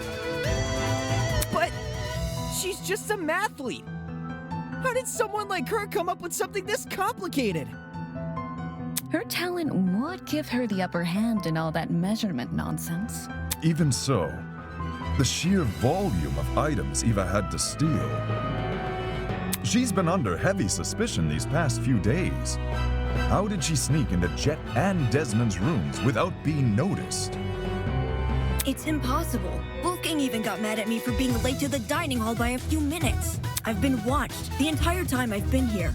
There's no way Jet wouldn't have noticed me taking his battery. Right on! No one steals from me! They already did. And anyway, how could I enter the cord through the boiler room vent when I can't even reach the top of the generator? If anything, you should be suspicious of the taller students.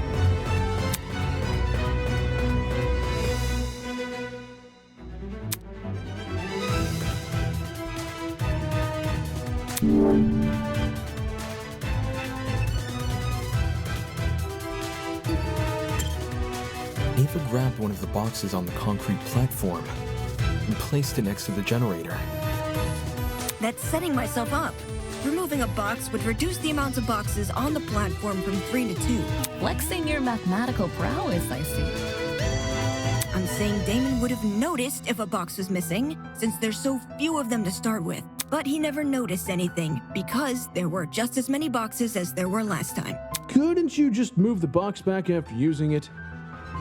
Then the underside of the box would be wet, which it wasn't. This I can confirm. My notes on the box's exteriors mention nothing about watermarks.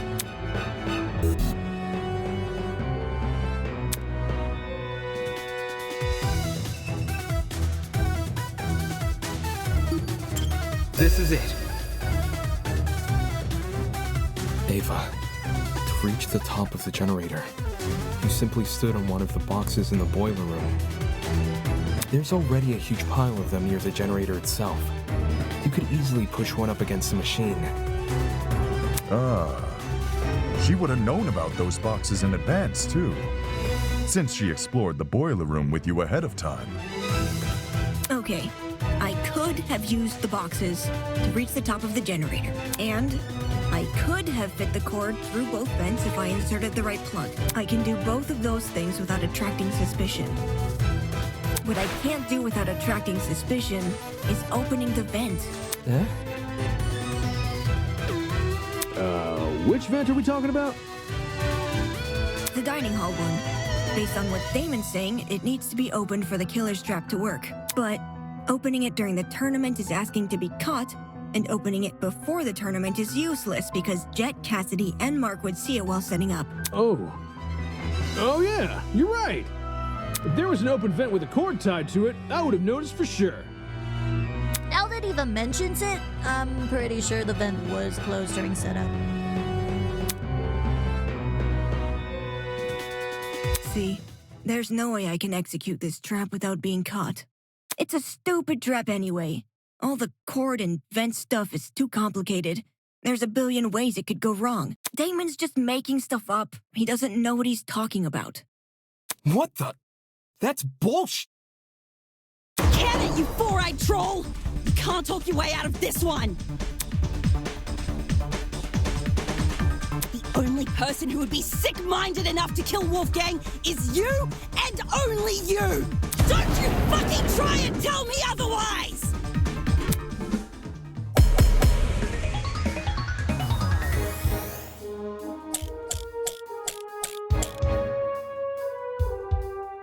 You can't say I'm the murderer just because I sat near a vent. It seems to be pretty good evidence to me. Wolfgang exposed you for the snake you are, and you despised him because of it. You have a motive! Perhaps our understanding of the mechanism is wrong. Maybe it wasn't closing the vent that triggered it, but something else? Do you have any evidence to prove that? Even if this trap was used, you can't guarantee it operated the way Damon described. How so? Well, the battery could have been tied to the extension cord with a special knot which can untie by itself after a bit of time passes. There's even less evidence for that! Evidence? No one here cares about evidence. I just happened to be at the game tournament. No, that's wrong!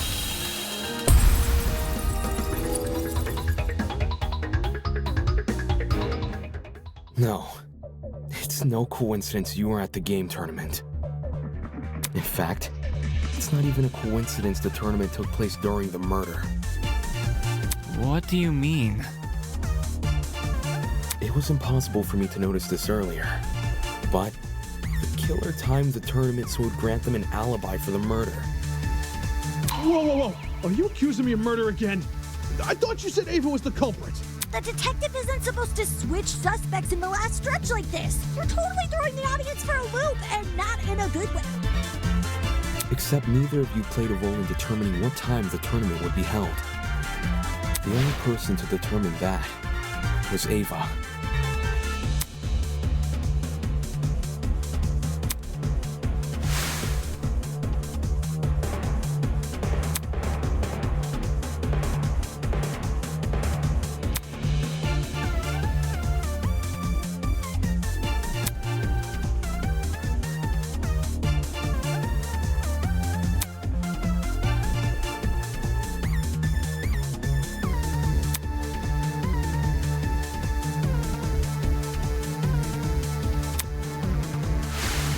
Ava knew she would be in the dining hall tomorrow, so when Cassidy announced the tournament, she realized it was a once-in-a-lifetime opportunity to create an alibi for herself. That's insane. How could she have come up with something like that on the spot? It wasn't just for an alibi either. Since Ava knew about the tournament, she could time the setup of her trap accordingly.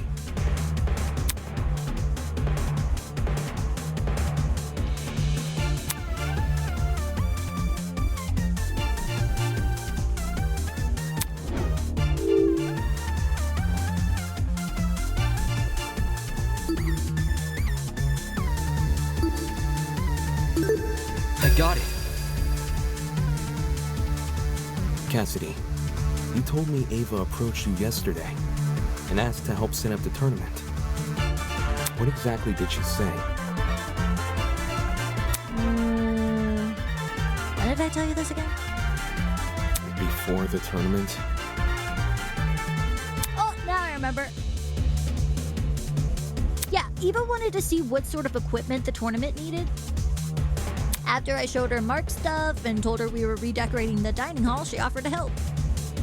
Back when this conversation happened, you still hadn't decided what time you were going to start redecorating, right? Yeah, it's kind of embarrassing. Eva really helped me out, though. She said she would stack the dining hall furniture we weren't going to use later that night. Afterwards, we could focus purely on arranging the technical stuff in the morning. All right. Then tell me what happened last night. Jet, Mark, Eva, and I came to the dining hall at around 8:40 p.m. probably. We stacked the table and the dining chairs against the left wall, and the sofas we moved to the middle of the room, maybe a little more to the right. Then we all went back to our dorms. Well, I was kind of hungry, so I stayed back a few minutes before leaving. Hold the phone. If those sofa chairs were moved to the middle of the room, why did I see one over in the corner this morning? Because Eva pushed it there. Eva what? She didn't want to take part in the tournament. Just watch it from the side. That's what she told me. I never thought it was weird or anything. Some people just like sticking to the walls of rooms, you know? We're talking about the sofa in the upper left corner, aye? The one next to the coffee table. Yes, sir, Eva! Yo, when the power went out, I'm pretty sure Damon ran over to that corner to look through. Yeah, a vent! Did she move the chair there so it would be easier to reach the vent later? Why would I when Cassidy just said the vent was closed during setup? Because you were covering for yourself in advance. Huh? The vent may not have been open at the time, but I'm willing to bet that's because you were still creating your trap. In what way? Let's say Ava took a detour for the boiler room first, and slid the internal plug through both vents. After going upstairs and helping rearrange the dining hall furniture, during which she moves a sofa chair so it obscures the vent, she heads outside and hides until everyone else goes to bed. Then, she walks back in and opens the vent. So Eva took complete advantage of them? Not my fault those two are so trusting. You think a big guy like me was gonna be afraid of some mathlete? No way! I mean, she did lie about a lot of important things. Her talent being one of them. She also cried and fled the scene after we found out, no? I just thought it was cool. She wanted to help me out. Hey, can we backtrack a little? Like, to before all this Ava talk? Why? What happened? It's to do with the chair's position.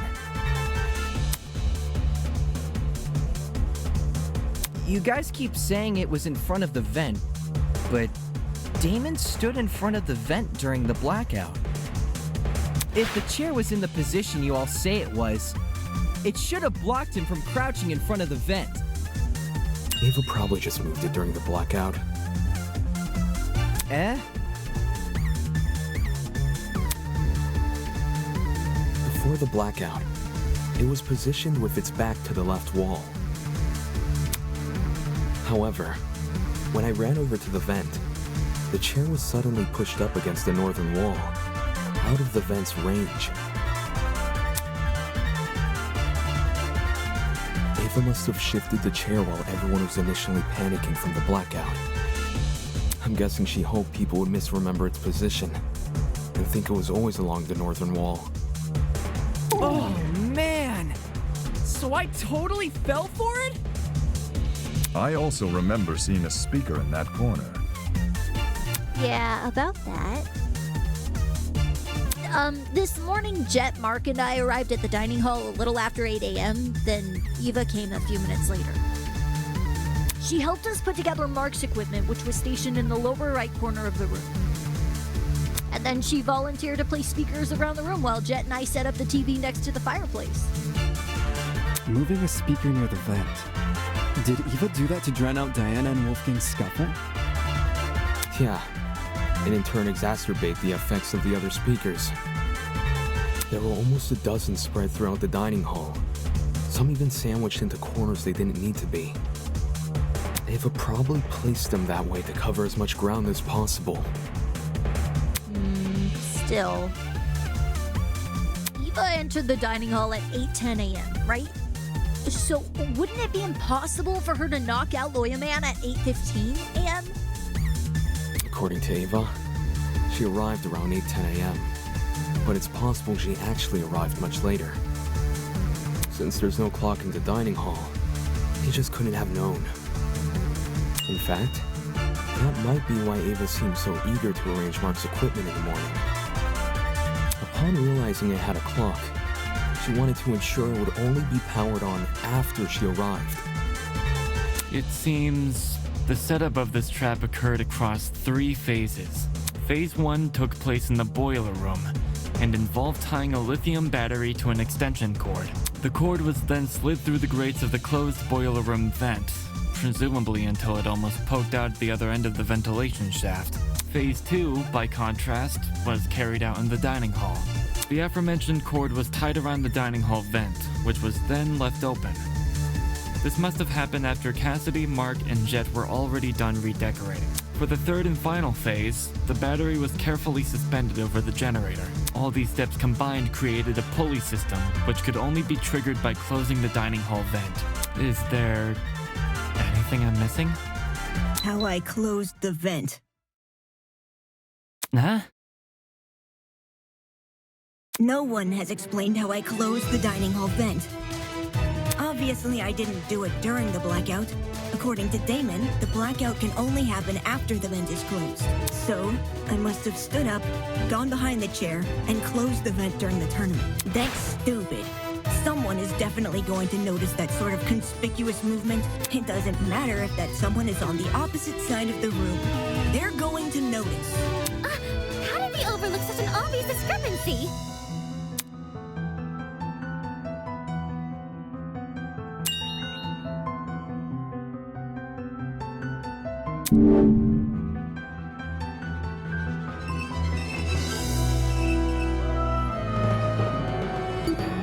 This is it. The location of your chair bypasses this problem entirely. Towards the vent, all you need to do is set the chair to recline and reach behind you. Set the chair to recline? All the dining hall chairs have the ability to recline. Some were already set to that position at the start of the tournament, including Ava's. With her chair in recline, Ava can easily reach down and close the vent without shifting from her position. It's not perfectly inconspicuous, but it's subtle enough to not catch most people's attention, especially those focused on watching a video game competition.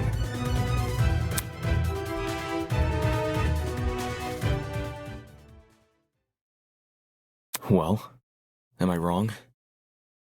This isn't funny. Just because I was sitting in front of the vent doesn't mean I was the one who triggered the mechanism. No one can sneak up behind you without drawing attention, especially when all the lights were still on. That's just dumb! Where I was sitting shouldn't make me a murderer. Even so, with everything we've spoken about... Everything? Did you already forget what was said earlier? Just look at all the items I would need to set up this murder. The battery, the extension cord, the rolling pin, the taser, the syringe, and the supposed drug used with it. How could I have collected all of those things? Wolfgang and everyone else hated me because I lied about my talent. They were on their guard whenever I was around. You think Jet and Desmond would just let me walk into their rooms and take their stuff? That's true. We still haven't explained how she robbed 2 people's rooms without being caught. Unless you can prove I had the chance to get all this stuff, you can't make me out to be the killer. Fine.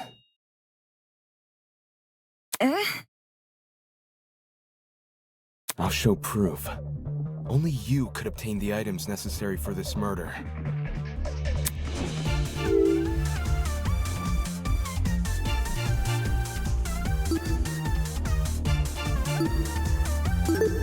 I got it. Ava, you were well aware of the existence of those items. For starters, everyone heard about Jet's battery. It was common knowledge due to his boasting. Wait, so it's all my fault? Ouch. Since the dorms aren't locked, he could have easily snuck in and grabbed the battery while no one was inside. The battery is lightweight too, so you wouldn't have trouble carrying it. For the rest of your plan, the syringe and drugs are both readily available in the pharmacy. And as for the taser, you may not have known about its existence right away, but you still had every incentive to search Desmond's room. Because you received his blackmail.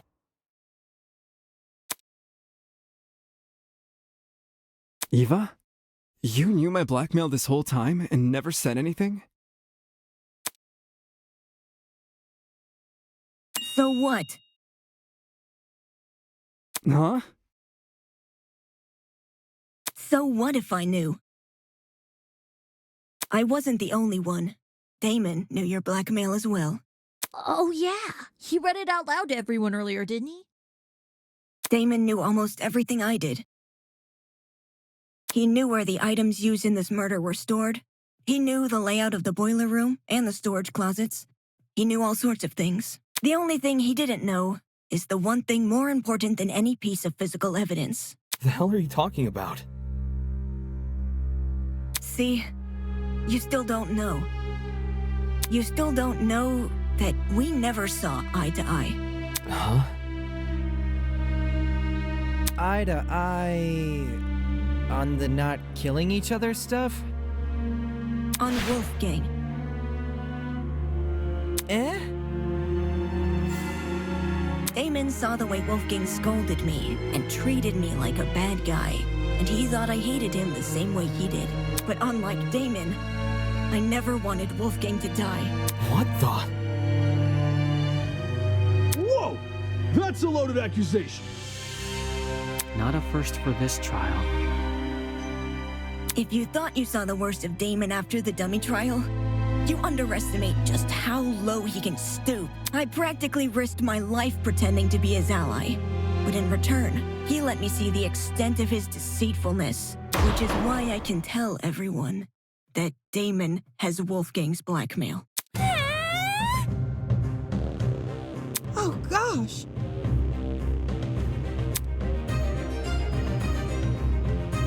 Any reason you didn't tell us this earlier? Well, I didn't think it was incriminating at first. Not even when he refused to come forward about it? That was weird, but I didn't want to make accusations at the time because it could have just been his ego talking. Only after watching him reject the taser gun over this dumb mechanism he made up did I realize I had potential evidence on my hands. Damon, do you have your blackmail on you? Don't worry about reading it out loud or anything. Just show the image. That's all you gotta do.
Fine. I'll show it. But only the picture, as requested.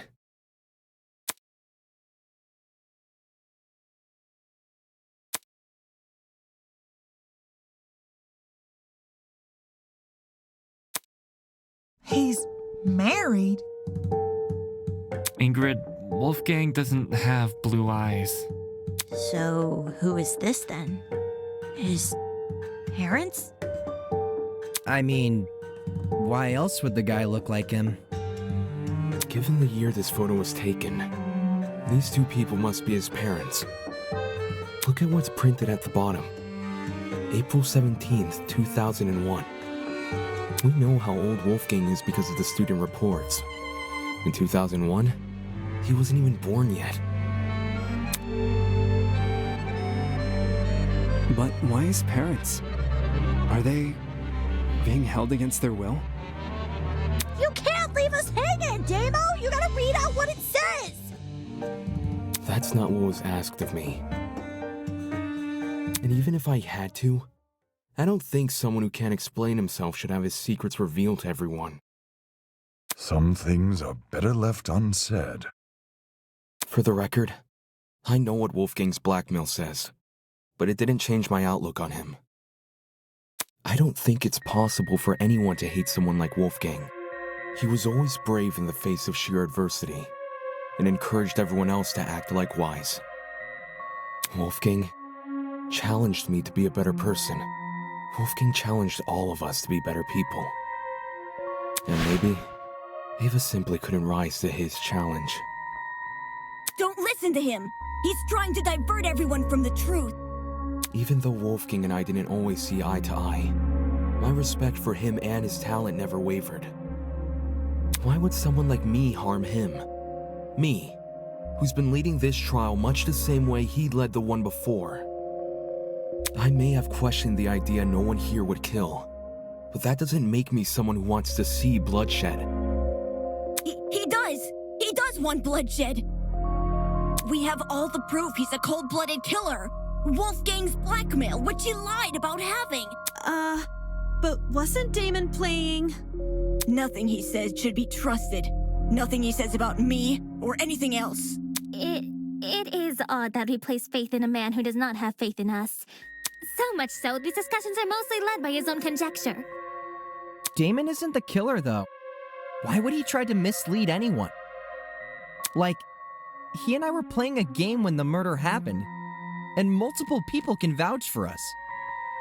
Not to mention, the things he's been saying make a lot of sense. Truth has no personal alliance. That's why. Even if he wasn't here, we'd arrive at the same conclusion anyway. Depends who you mean by we.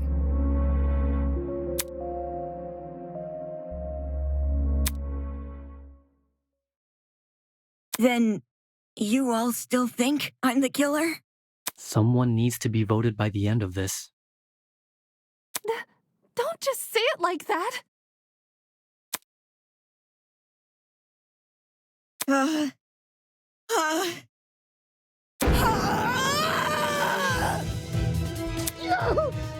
My ears! How would I know? How would I know when to drop it? Drop what? The battery! Damon says the killer dropped the battery when Diana was already in the boiler room. But how would I know when Diana was in the boiler room? It's not as if I could listen out for her. The music speakers are too loud. And the dining hall has no clocks, so it'd be impossible for me to know if it was 8:45 a.m. Right. Only Mark's DJ pad had a clock. Maybe Ava asked Mark for the time. She never spoke to me. We never spoke! I never even got up from my chair! Besides, how could I be sure Diana arrived on time anyway? If you can't explain how I knew when to drop the battery, then shut up and stop accusing me!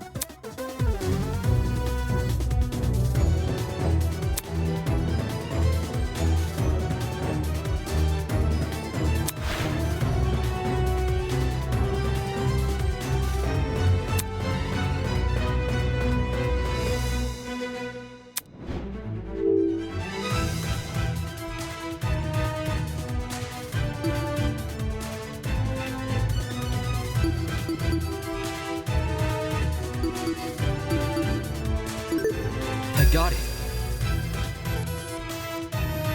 The only way the killer would have known when to spring their trap was by seeing Diana enter the room.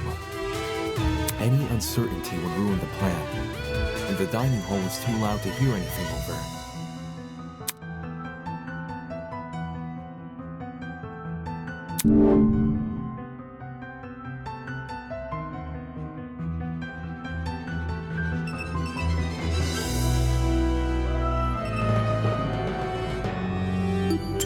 This is it. It's impossible to see anything from the vent, which means the only way anyone could see into the room was by using the school cameras. Say what? I don't understand how, but Ava must have used the camera. Is she working with the kidnappers? Are you kidding me? How the hell would I have access to the camera?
Why would I kill? I just wanted to help.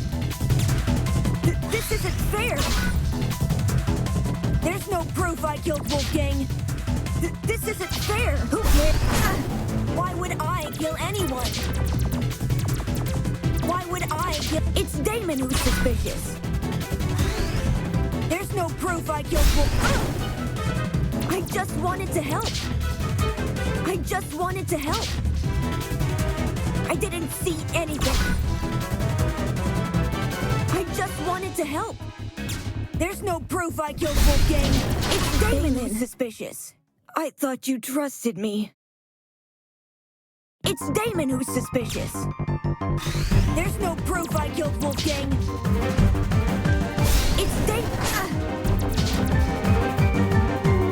Why would I kill anyone? This isn't fair. It's Damon who's suspicious. I didn't see anything. I didn't see anything. Who cares about the camera? It's Damon who's suspicious. There's no proof I killed Wolf. Why won't you believe me? There's no proof I killed. It's Damon who's suspicious.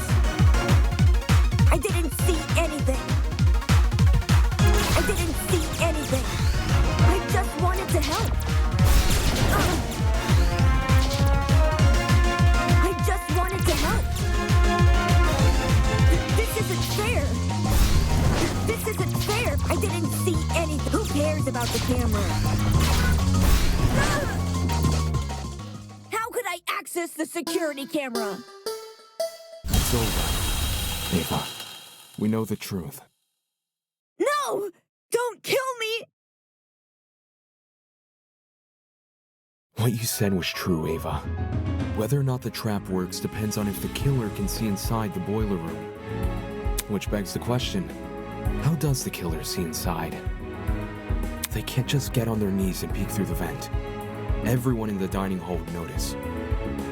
Besides, the vent probably offers very little in the way of an actual view of the room.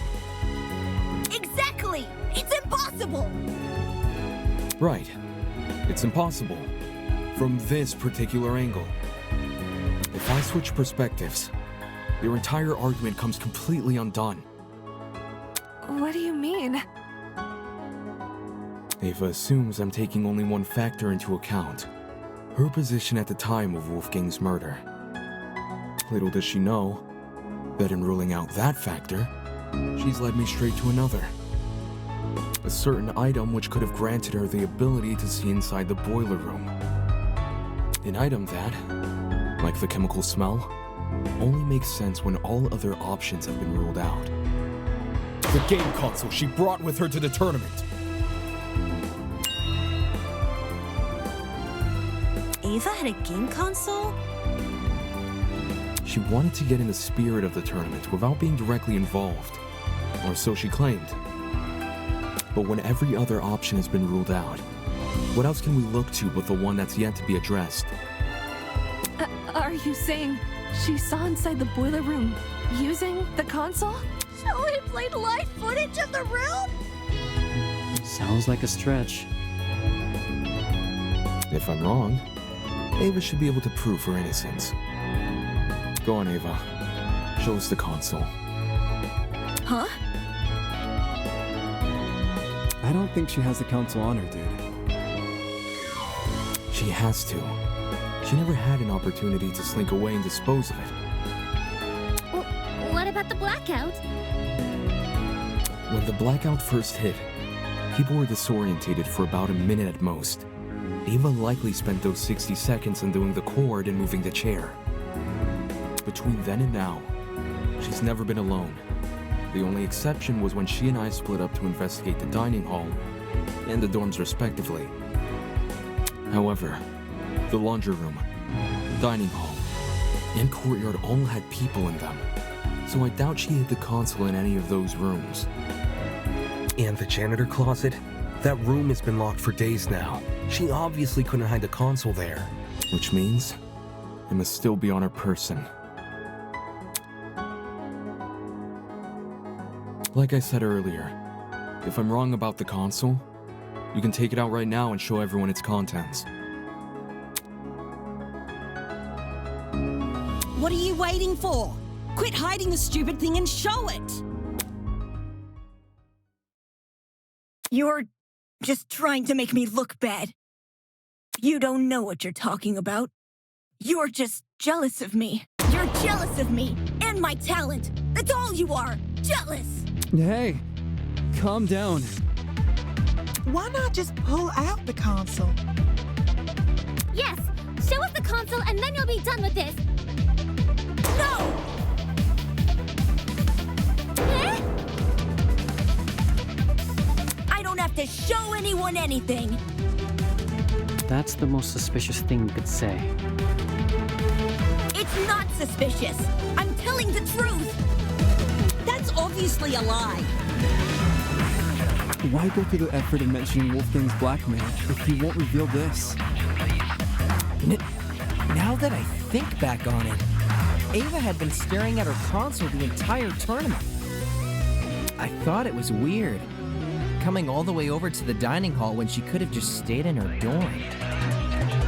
Well, where did she obtain this console?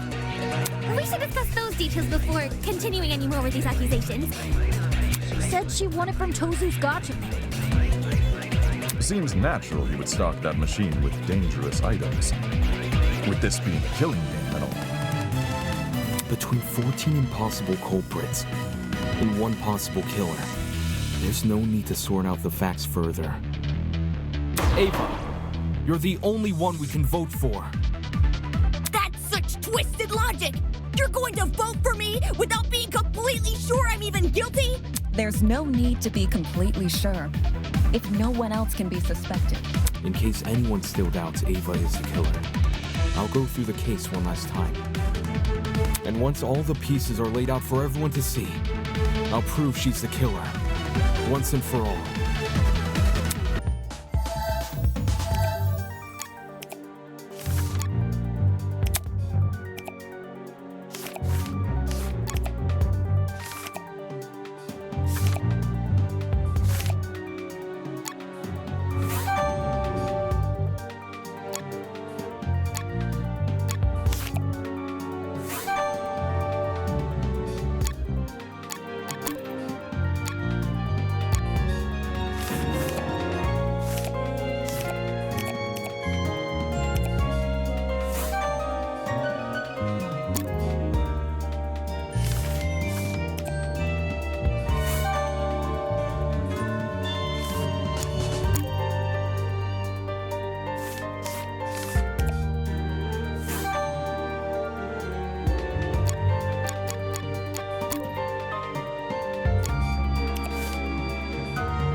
This is how it happened.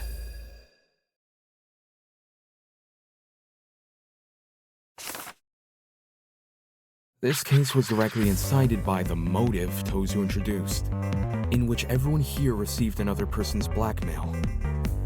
Amidst the chaos that spawned, the killer saw an opportunity to commit a murder. They sent letters to two people, Wolfgang Akide, who they planned to kill, and Diana Venezia, who they planned to frame. Wolfgang and Diana were asked to meet in the boiler room in 2 days' time. Wolfgang's letter told him to arrive at 8:15 a.m., while Diana's told her to arrive at 8:45 a.m. The messages threatened to expose our blackmail, so we had no choice but to follow their instructions. At this point, the killer probably knew the way they were going to kill Wolfgang. Hence, how they reacted to this next piece of information. The following morning, it was revealed that Cassidy and Jet were going to hold a game tournament. The point was for people to spend time together and not think murdery thoughts. But little did we know, a would-be killer was lurking nearby.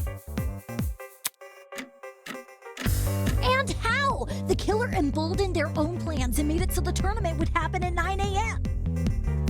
Did you just agree with yourself?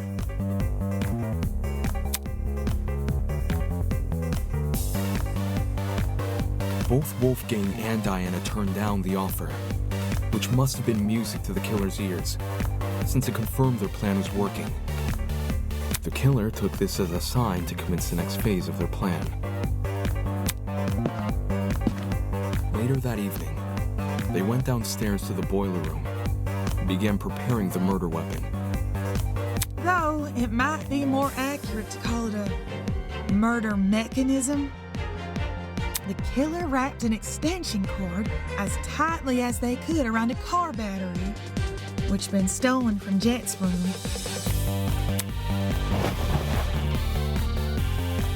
imagine the battery must have been sitting on top of the generator. Wouldn't want to risk an explosion by bringing lithium too close to the water. The killer avoided opening the boiler room vent for this segment, probably because they knew I'd remember it being closed originally. A crucial part of the killer's plan would involve sliding the cord through the boiler room vent and out the other end into the dining hall, so they could then walk upstairs to the dining hall and tie the protruding part of the cord to the dining hall vent.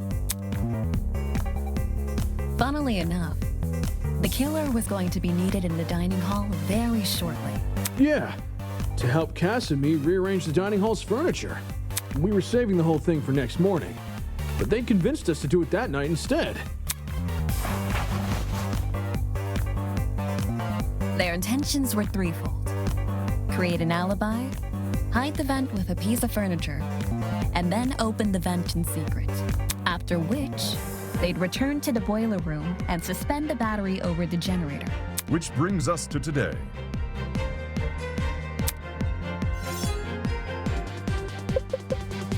Knowing better than to head downstairs without protection, Wolfgang went to the kitchen and armed himself with a knife. Toshiko didn't notice a knife on him when the two met in the hallway, so he must have hidden it in his blazer. Wolfgang arrived inside the boiler room at 8:15 a.m., exactly like his letter requested. As he was waiting, the killer snuck up behind him.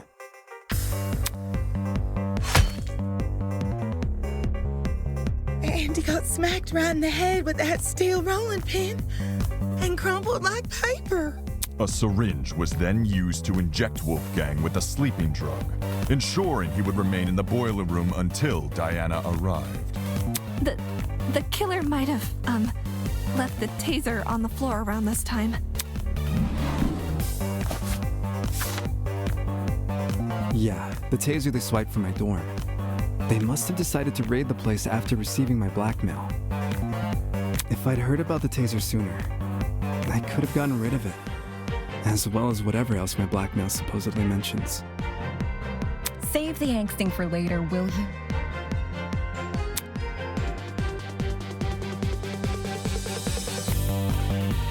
Anyway, back on topic. Wolfgang was left to lie in the partially flooded area of the boiler room, while the killer ran upstairs to help set up Mark's music equipment. They didn't care about the equipment. They just wanted to put a speaker next to the vent, because it would drown out the fight which was gonna happen later. Don't forget the digital clock! They wanted to get there before that became available. Don't need people knowing what time you actually arrive. My letter said to meet at 8:45 a.m., so that's when I got to the boiler room. I made sure to close the door behind me, just as the message told me to. Bad idea. Killer flipped the doorknob so that the lock was on the outside instead of the inside. You locked yourself in!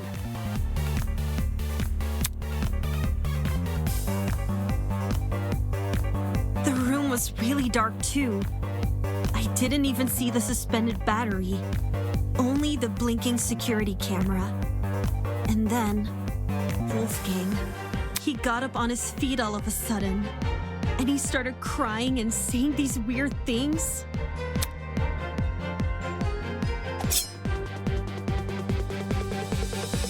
I tried to keep him calm and asked him to come over to me, which he actually did. But the very next second, he attacked me with his knife. The drugs probably gave him a frightening hallucination, and he perceived you as a threat. He was screaming at me, and I was screaming back. No one from the tournament could hear us over the music. At one point, I even picked up the taser, but then I threw it back down again. And that's when the killer decided it was time. Having set their chair to recline, they were able to casually reach down and close the vent behind them. This lowered the extension cord, causing the car battery to enter the water and discharge a huge amount of electricity.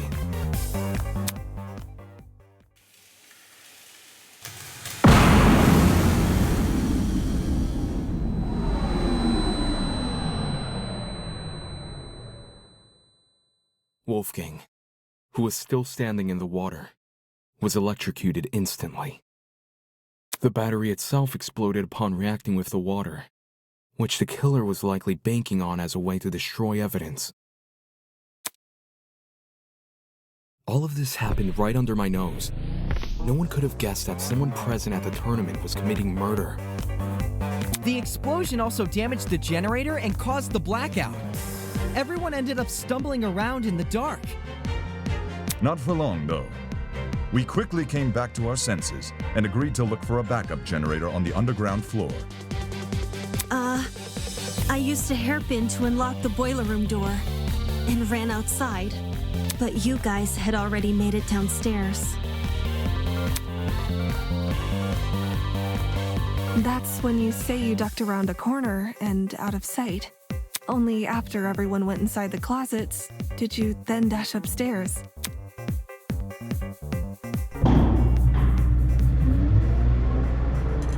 It's a good thing she did. Otherwise, we'd have found her alone in her room with Wolfgang's dead body. We would have wrongly assumed Diana was the killer, and died as a result. This complicated scheme calls to mind only one person. One person who just so happened to be sitting in a certain sofa chair.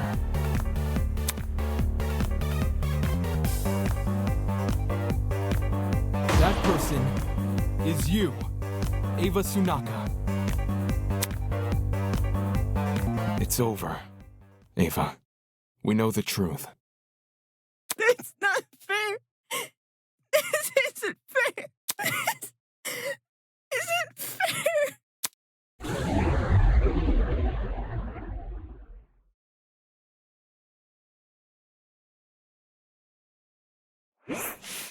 My blood is rushing!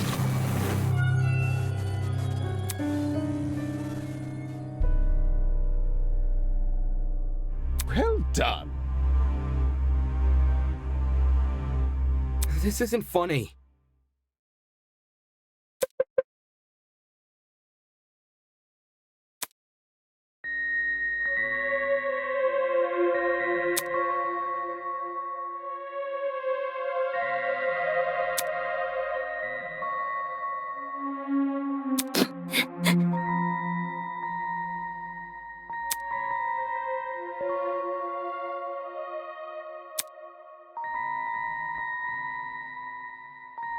Such a spoil sport.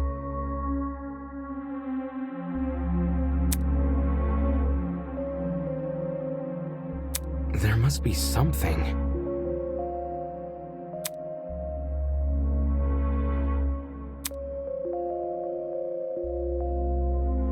Come on.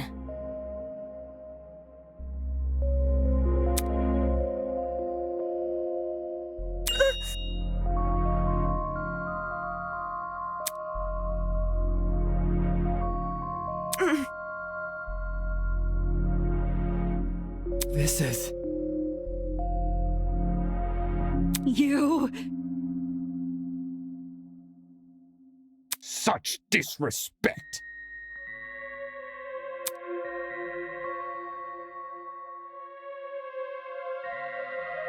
Rubbish.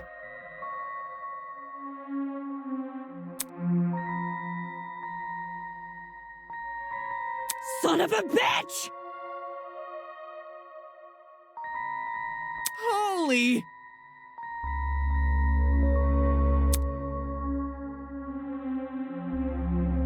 Fuck you!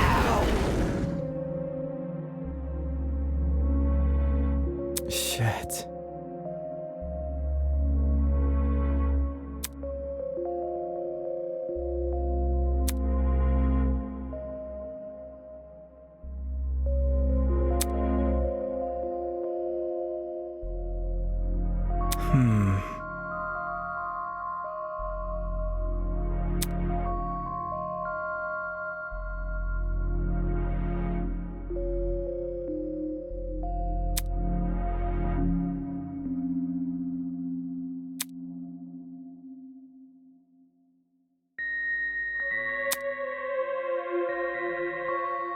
Stop lying!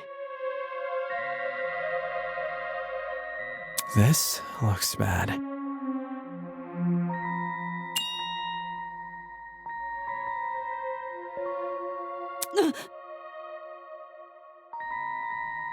What's all this about?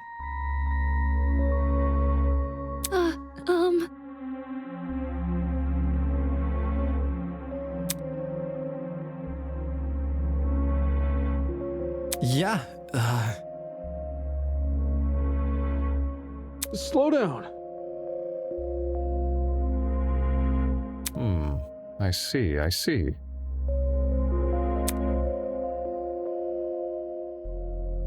Brutal! You.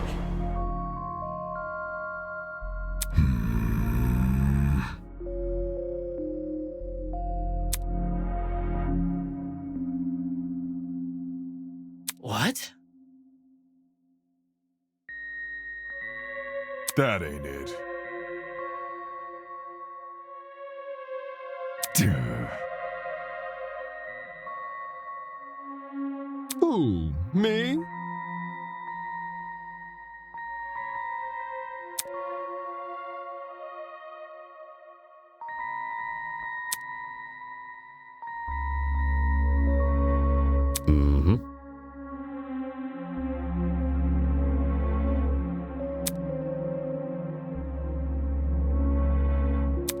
Not okay! Pathetic.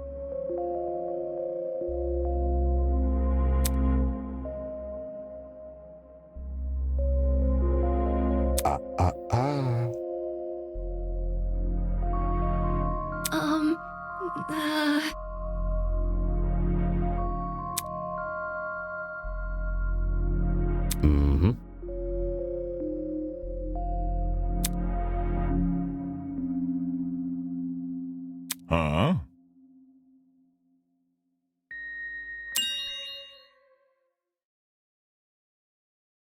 Impossible!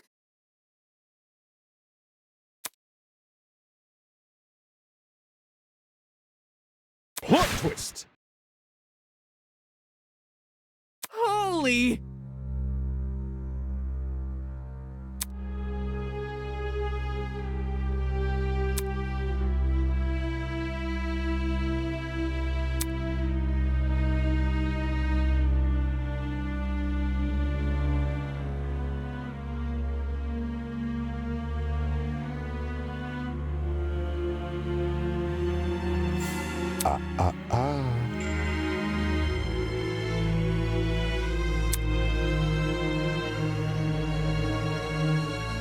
That was very...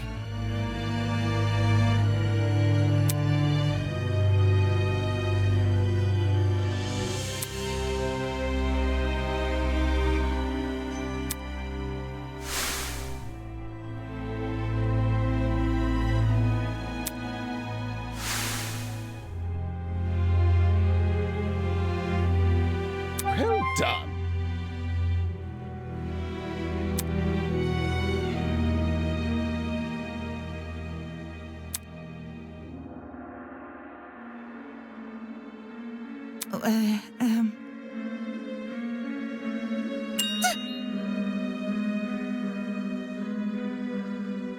I see.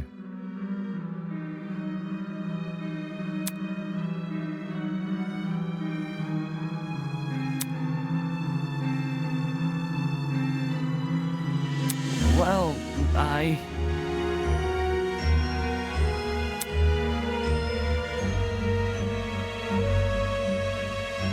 How?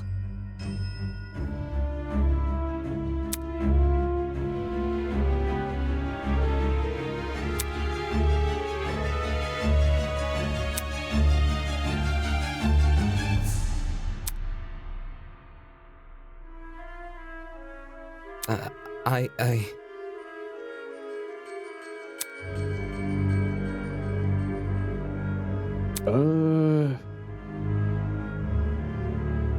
Well done.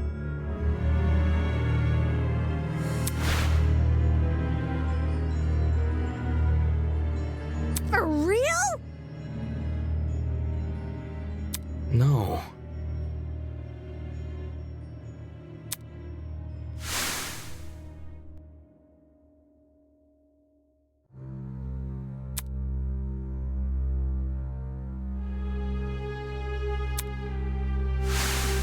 Pathetic.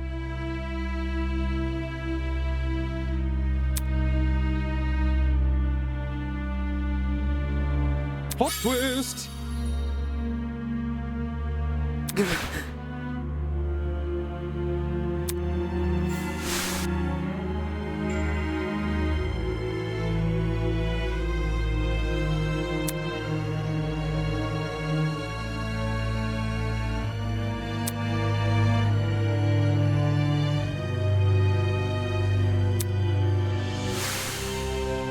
Heckin' twisted!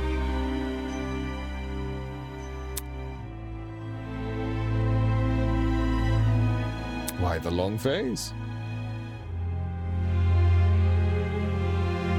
Shit. Anybody?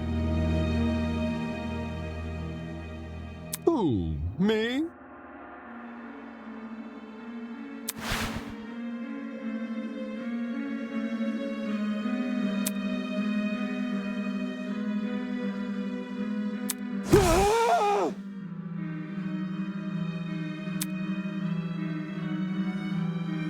Damn it.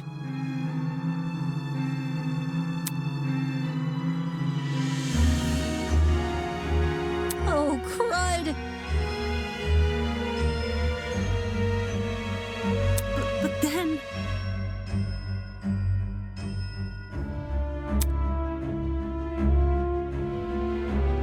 What?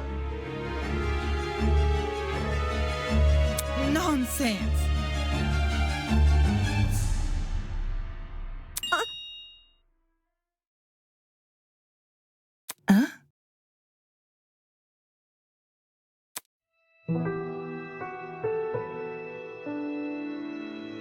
You.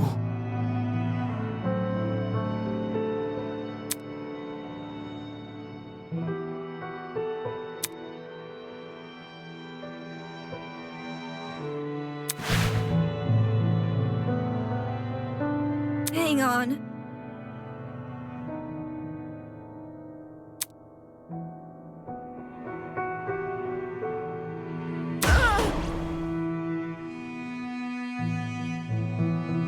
Watch it.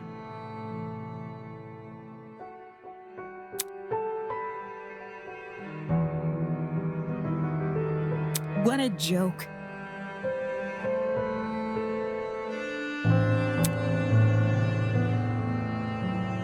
Stop it!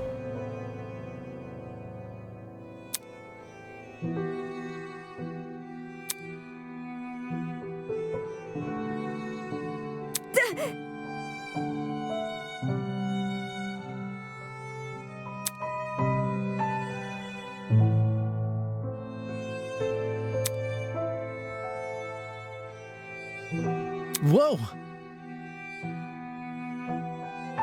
Shut up!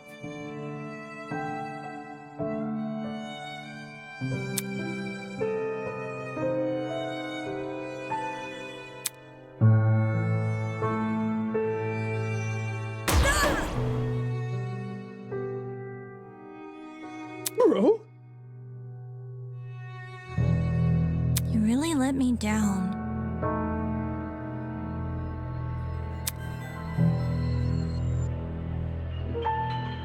Ugh.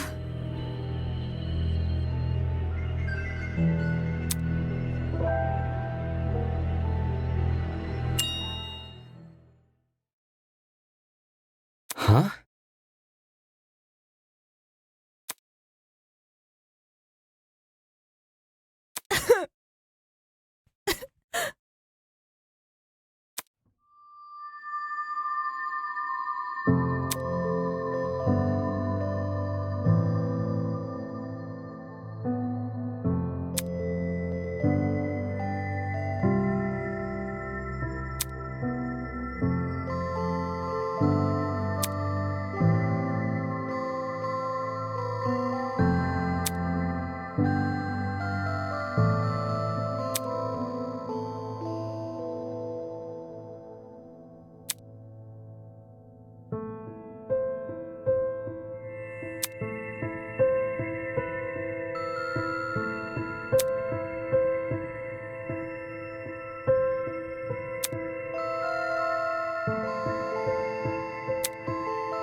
don't understand.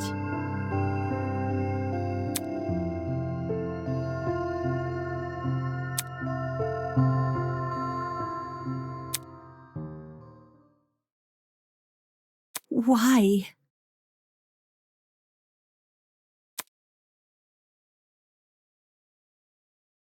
Don't say that!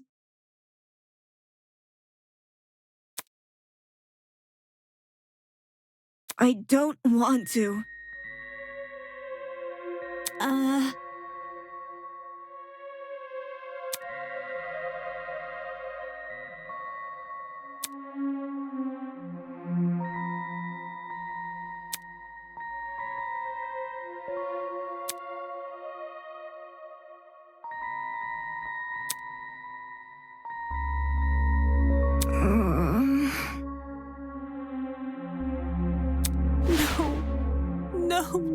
No.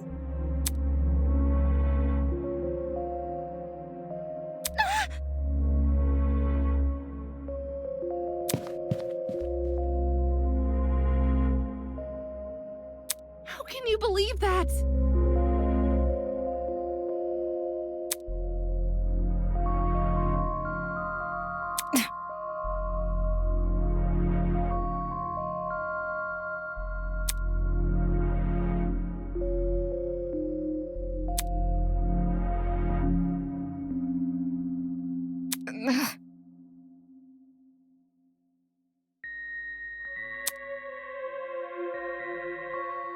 Shut it!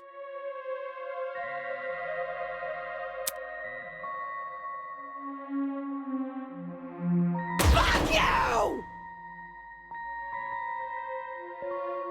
Sheesh.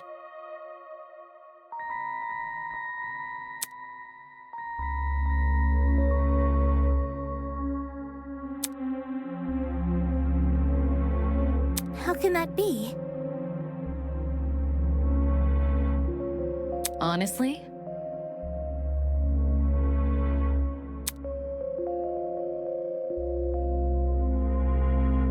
Shocking.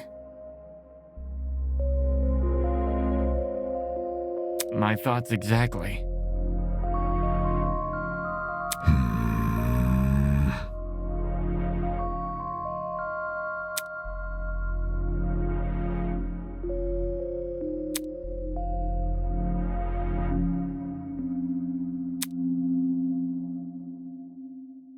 Nope.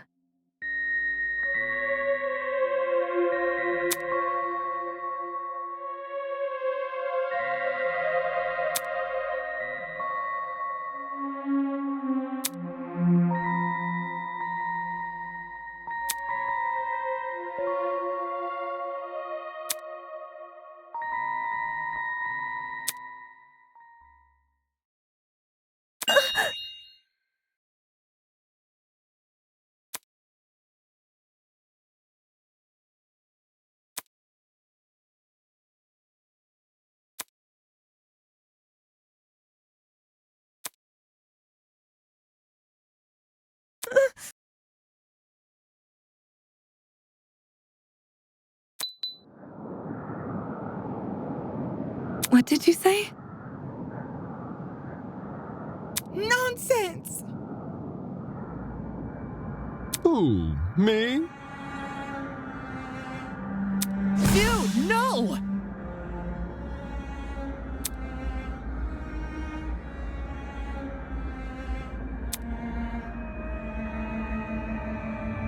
This isn't fair!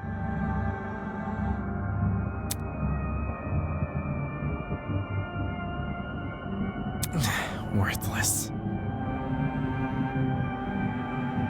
No!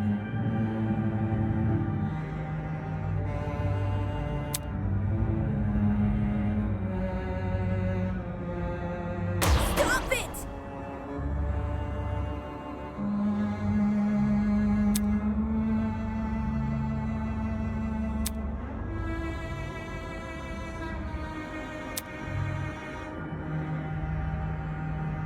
Dumbass!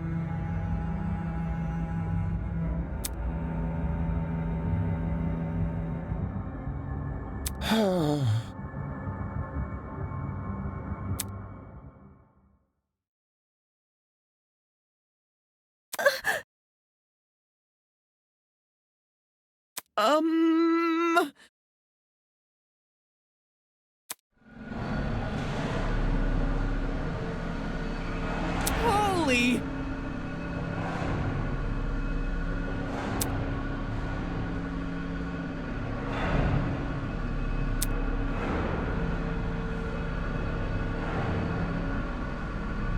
The show must go on.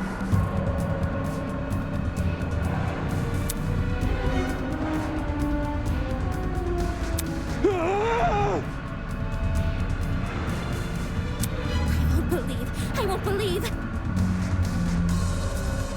My blood is rushing.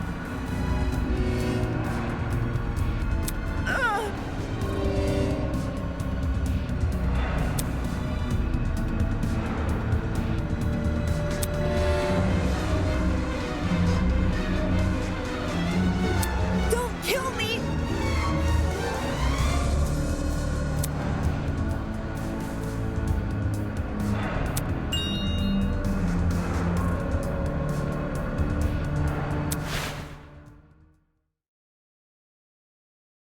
I want to live. I deserve to live. I'm going to live.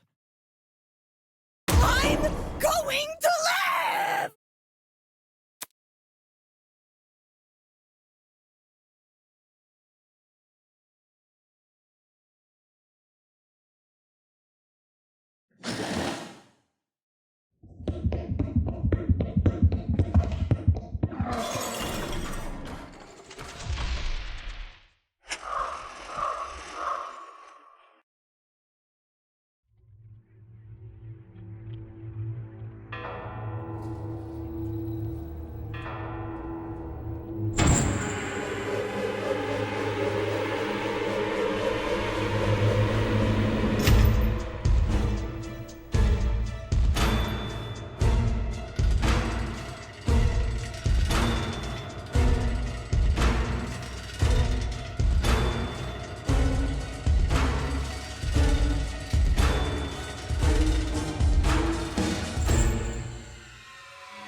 There's no way.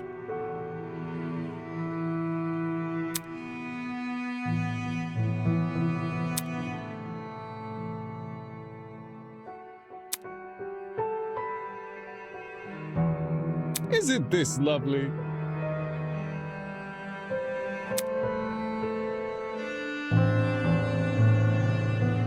Moving on. I'll be damned! Terrible. Just terrible! Get out.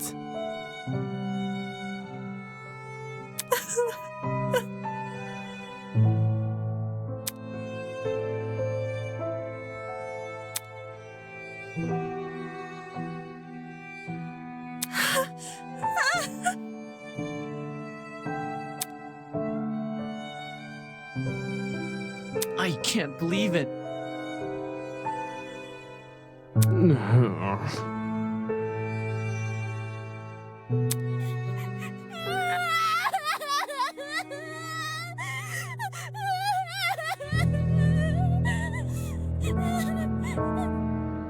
Oh, shit! I can't be like this.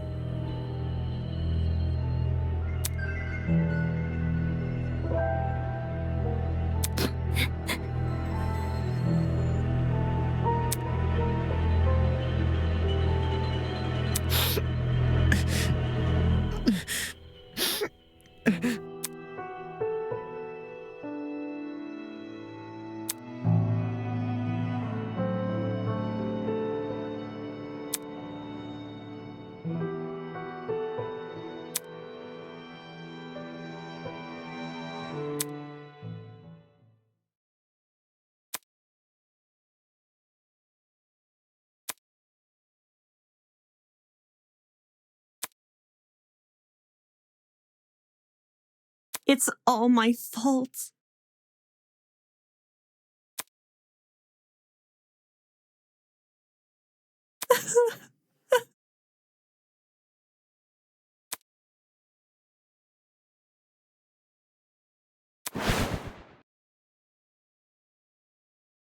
Whoa!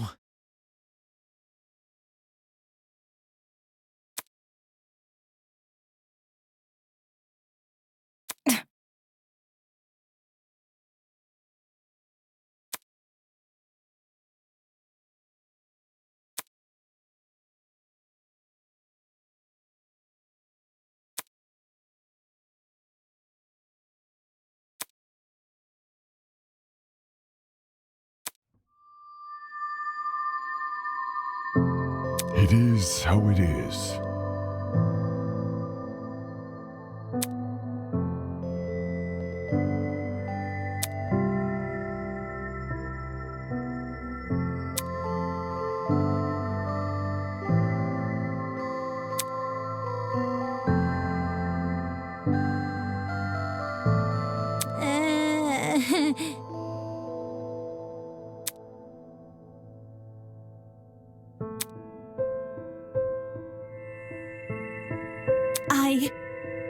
I can do this.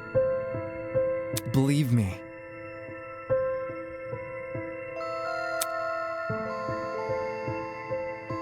Pardon me.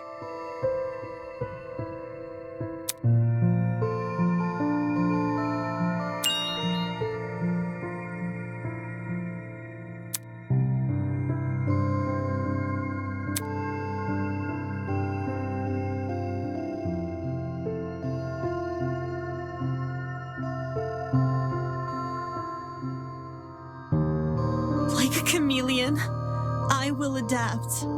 I'll follow in Wolfgang's footsteps and continue what he wasn't able to accomplish. I'll become something new.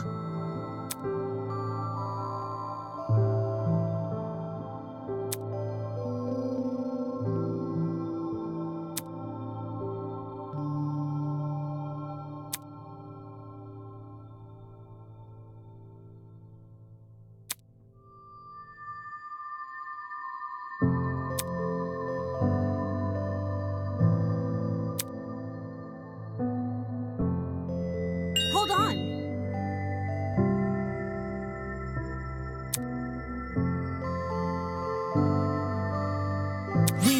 bag down! You've got to be kidding me. What?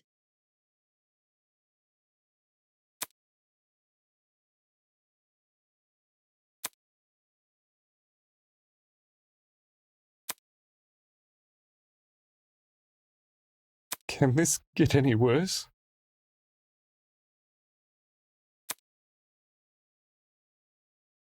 Moving on.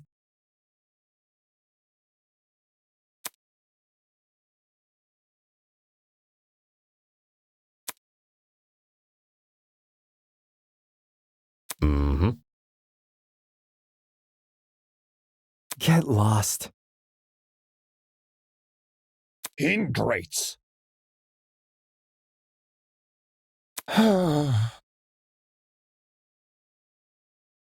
Good evening.